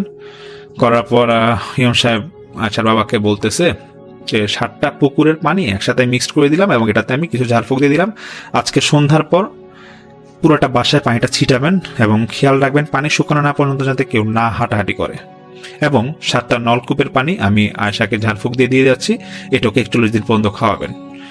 তা আয়েশার বাবা জিজ্ঞেস করে যে হ্যাঁ হুজুর আপনি কি কিছু পাইছেন এরকম? তো হুজুর বলতেছে, ইমাম সাহেব বলতেছে যে আমি একটা তাবিজ পাইছি উঠানের মধ্যে এবং আমি আজকে আমার জিনকে দিয়ে এটা খোলাবো, আমি দেখবো আসলে এটা কি সমস্যা, আমি আপনাকে এটা কালকে জানাবো। আর আশা করি আশা সুস্থ হয়ে যাবে, এত টেনশনের কিছু নাই। তা আশাকে নাকি সেদিন ইমাম সাহেব মাথার মধ্যে ধরে অনেক ঝাড়ফুঁক দিচ্ছিল প্রায় 10-15 মিনিট ধরে। আয়শা আমাকে বলে যে ভাই আমাকে যখন ঝাড়ফুঁক দিচ্ছিল মনে হচ্ছিল যে আমার শরীর থেকে ভারী কিছু একটা চলে যাচ্ছে এবং আমার প্রচন্ড ঘুম পাচ্ছিল, মানে খুব শান্তির একটা ঘুম, মনে হচ্ছে শরীরটা যেন ঠান্ডা হয়ে যাচ্ছে। মানে বিগত কয়েক বছরের মধ্যে মনে এরকম আমি ঘুমাই না এমন একটা ফিল আমি করছিলাম। ইমাম সাহেব তো সেদিন ঝাড়ফুঁক দিয়ে চলেই যায়, আশা নাকি তখন মোটামুটি সুস্থ। পরের দিন ইমাম সাহেব সকালবেলা আশার বাবার সাথে যোগাযোগ করে, তা আশার বাবাকে বলে যে দেখেন আপনার মেয়েকে আসলে তাবিজ করেছিল আপনার ভাইয়ের বউ, মানে আশার চাচি, সে আমি এটা জিনের মাধ্যমে দেখছি এবং তাবিজটা আমি পোড়ায় ফেলছি, আশা করি আপনার মেয়ের সমস্যা হবে না। তবে আপনি ওই আপনার ভাইয়ের বউকে কিছুই বলবেন না এই ব্যাপারে। বিষয়টা হচ্ছে যে আপনার ভাইয়ের বউ খুব অহংকারী, তিনি যখন আপনার মেয়ের বিয়ে হয় তখন থেকে ওনার মধ্যে একটা অহংকার জন্ম নেয়, কারণ আয়শার নাকি একটা চাস্তো বোন ছিল, মানে ওই মানে আয়েশার বাবার ভাতিজি ছিল আর কি, মানে ওই চাচির একটা মেয়ে ছিল আয়েশা সমবয়সী। তো সেই মেয়ের বিয়ে হচ্ছিল না এবং আয়েশার বিয়ে হয়ে গেছে, এটা নিয়ে নাকি সেই চাচির মধ্যে খুব অহংকার কাজ করতো। এবং যখন শুনে যে আয়েশার বাচ্চা হবে তখন নাকি ওই চাচি আরো বেশি মানে রেগে যায় যে হ্যাঁ ওই মেয়ের বাচ্চা যাচ্ছে, আমার মেয়ের এখন বিয়ে দিতে পারলাম না, আয়েশা তো ভালো জায়গায় বিয়ে করছে, তখন নাকি তাবিজটা এরকম জায়গায় করে, এই জন্য নাকি আয়েশার বাচ্চার এবং আয়েশার সমস্যা হতো। তো সেই ইমাম সাহেব বলে দেখেন যেটা আমার হয়েছে এটা নিয়ে আপনারা বাড়াবাড়ি করেন না, আপনার মেয়ে সুস্থ হয়ে যাবে। আর ইমাম সাহেব এটাও বলে দেখেন আপনার মেয়ের তো ওই আগে অনেক সমস্যা আছে কিন্তু আপনারা আমাকে ডিটেলস বলেন নাই। তো আয়েশার বাবা বলে কোন সমস্যা? তো ইমাম সাহেব বলতেছে ওকে এরকম 2010-11 সালের দিকে একবার পুকুরে একটা বাচ্চা ডুবে যাওয়ার পর এরকম হেল্প করছিল, তারপরে বাচ্চা দেখতো মাঝে মাঝে। তো আপনার মেয়ে কিন্তু তখন বেঁচে গেছে, আপনাদের বাড়িতে কিন্তু একটা বদনজর আছে, হয়তো আমি এর মধ্যে সেটা বাড়িটা বন্ধ করে দিয়ে যাবে কোনো এক সময়, কিন্তু এই বদনজরটা কিন্তু বা এই খারাপ জিনিসটা কিন্তু আপনার মেয়েকে সেই 2011 সাল থেকে ফলো করতেছে। আপনারা হয়তো আপনার মেয়ে তো রেগুলার নামাজ পড়ে, আয়াতুল কুরসি রেগুলার পড়ে বা দোয়া দুরুদ পড়ে দেখে কোনো রকম বেঁচে গেছিল, ওই খারাপ জিনিসটা চলে গেছিল। কিন্তু আপনার ভাইয়ের বউ যেভাবে এবার তাবিজটা করলো ওকে, এটা কিন্তু ওই আপনাদের বাড়ির আশেপাশে কিছু একটা আছে, ওইটাকে মানে ওই জিন বা খারাপ যেটাই হোক ওইটাই নাকি এই তাবিজটা মানে করার মাধ্যমে ওই জিনিসটা নাকি আশাকে ভর করছিল। তো তখন সেই ইমাম সাহেব বলে যতদূর সম্ভব ও সুস্থ হোক, ওকে আপনি আপনার বাসায় একটু কম রাখেন, মানে সেই ইমাম সাহেব বলে। তো তারপর আশা বলে যে ভাই আমার তো তারপরে আর কোনো সমস্যা খুব একটা হয় নাই, তো আমি তারপরে ইমাম সাহেবের কথা অনুযায়ী 41 দিন পানি খাইলাম, আল্লাহ দিলাম সুস্থ, আমার বাচ্চাও সুস্থ। তবে আয়শা আমাকে বলে যে ভাই এটাই আমার ঘটনা এখানেই মোটামুটি শেষ, তবে আমার জীবনে আরো কিছু ঘটনা আছে, আমি আজকের এপিসোডে হয়তো উনি আমাকে এরকম বলে নাই, উনি বলছে আমি আমার সামনের এপিসোডগুলো শেয়ার করবো, এটুকুই। তো এটা ছিল আমার প্রথম ঘটনা, আশা করছি আপনাদের ভালো লাগবে। ইনশাল্লাহ সামনে আরো ঘটনা নিয়ে আসছি। অনেক অনেক ধন্যবাদ। আসসালামু আলাইকুম।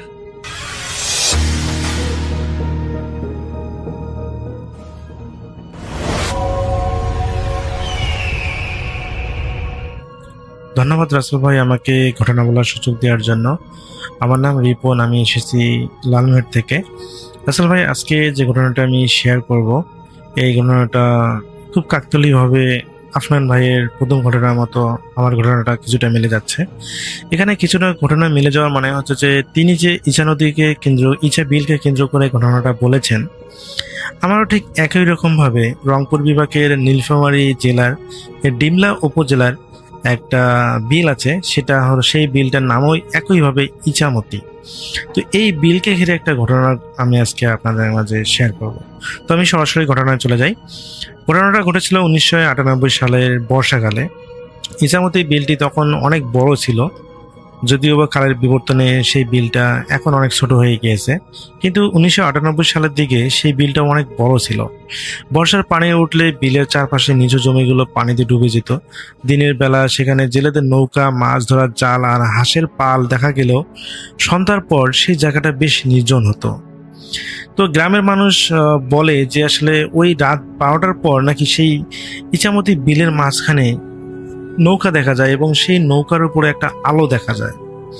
তো এটা নিয়ে গ্রামের মানুষের এক একজনের এক এক রকম কথা। অনেকেই বলে যে এটা কুসংস্কার, আবার অনেকেই বলে যে এটা সত্যি, অনেকেই নাকি দেখেছে। তো গ্রামের একজন ছিলেন হচ্ছে আব্দুল কাদের নামে একজন, যিনি একজন জেলে। তো তিনি আসলে মাছ ধরে জীবিকা নির্বাহ করেন। তো বরাবর মতো তিনিও আসলে ওই মানুষদের কথা আসলে বিশ্বাস করতেন না। তিনি ভাবতেন যে এগুলো মানুষগুলোর অধিকাংশ গ্রামের যেগুলো মানুষের কুসংস্কার, আসলে মানুষকে ভয় দেখানোর জন্যই এই সমস্ত কুসংস্কার মানুষ বলে বেড়ায়, এমনটা ভাবতেন আব্দুল কাদের। তো দেখা যায় যে তিনি রেগুলার মাছ ধরেন। তো দেখা যায় ওই ইছামতি বিলটা তো তিনি মাছ ধরেন। তো একদিন বেশ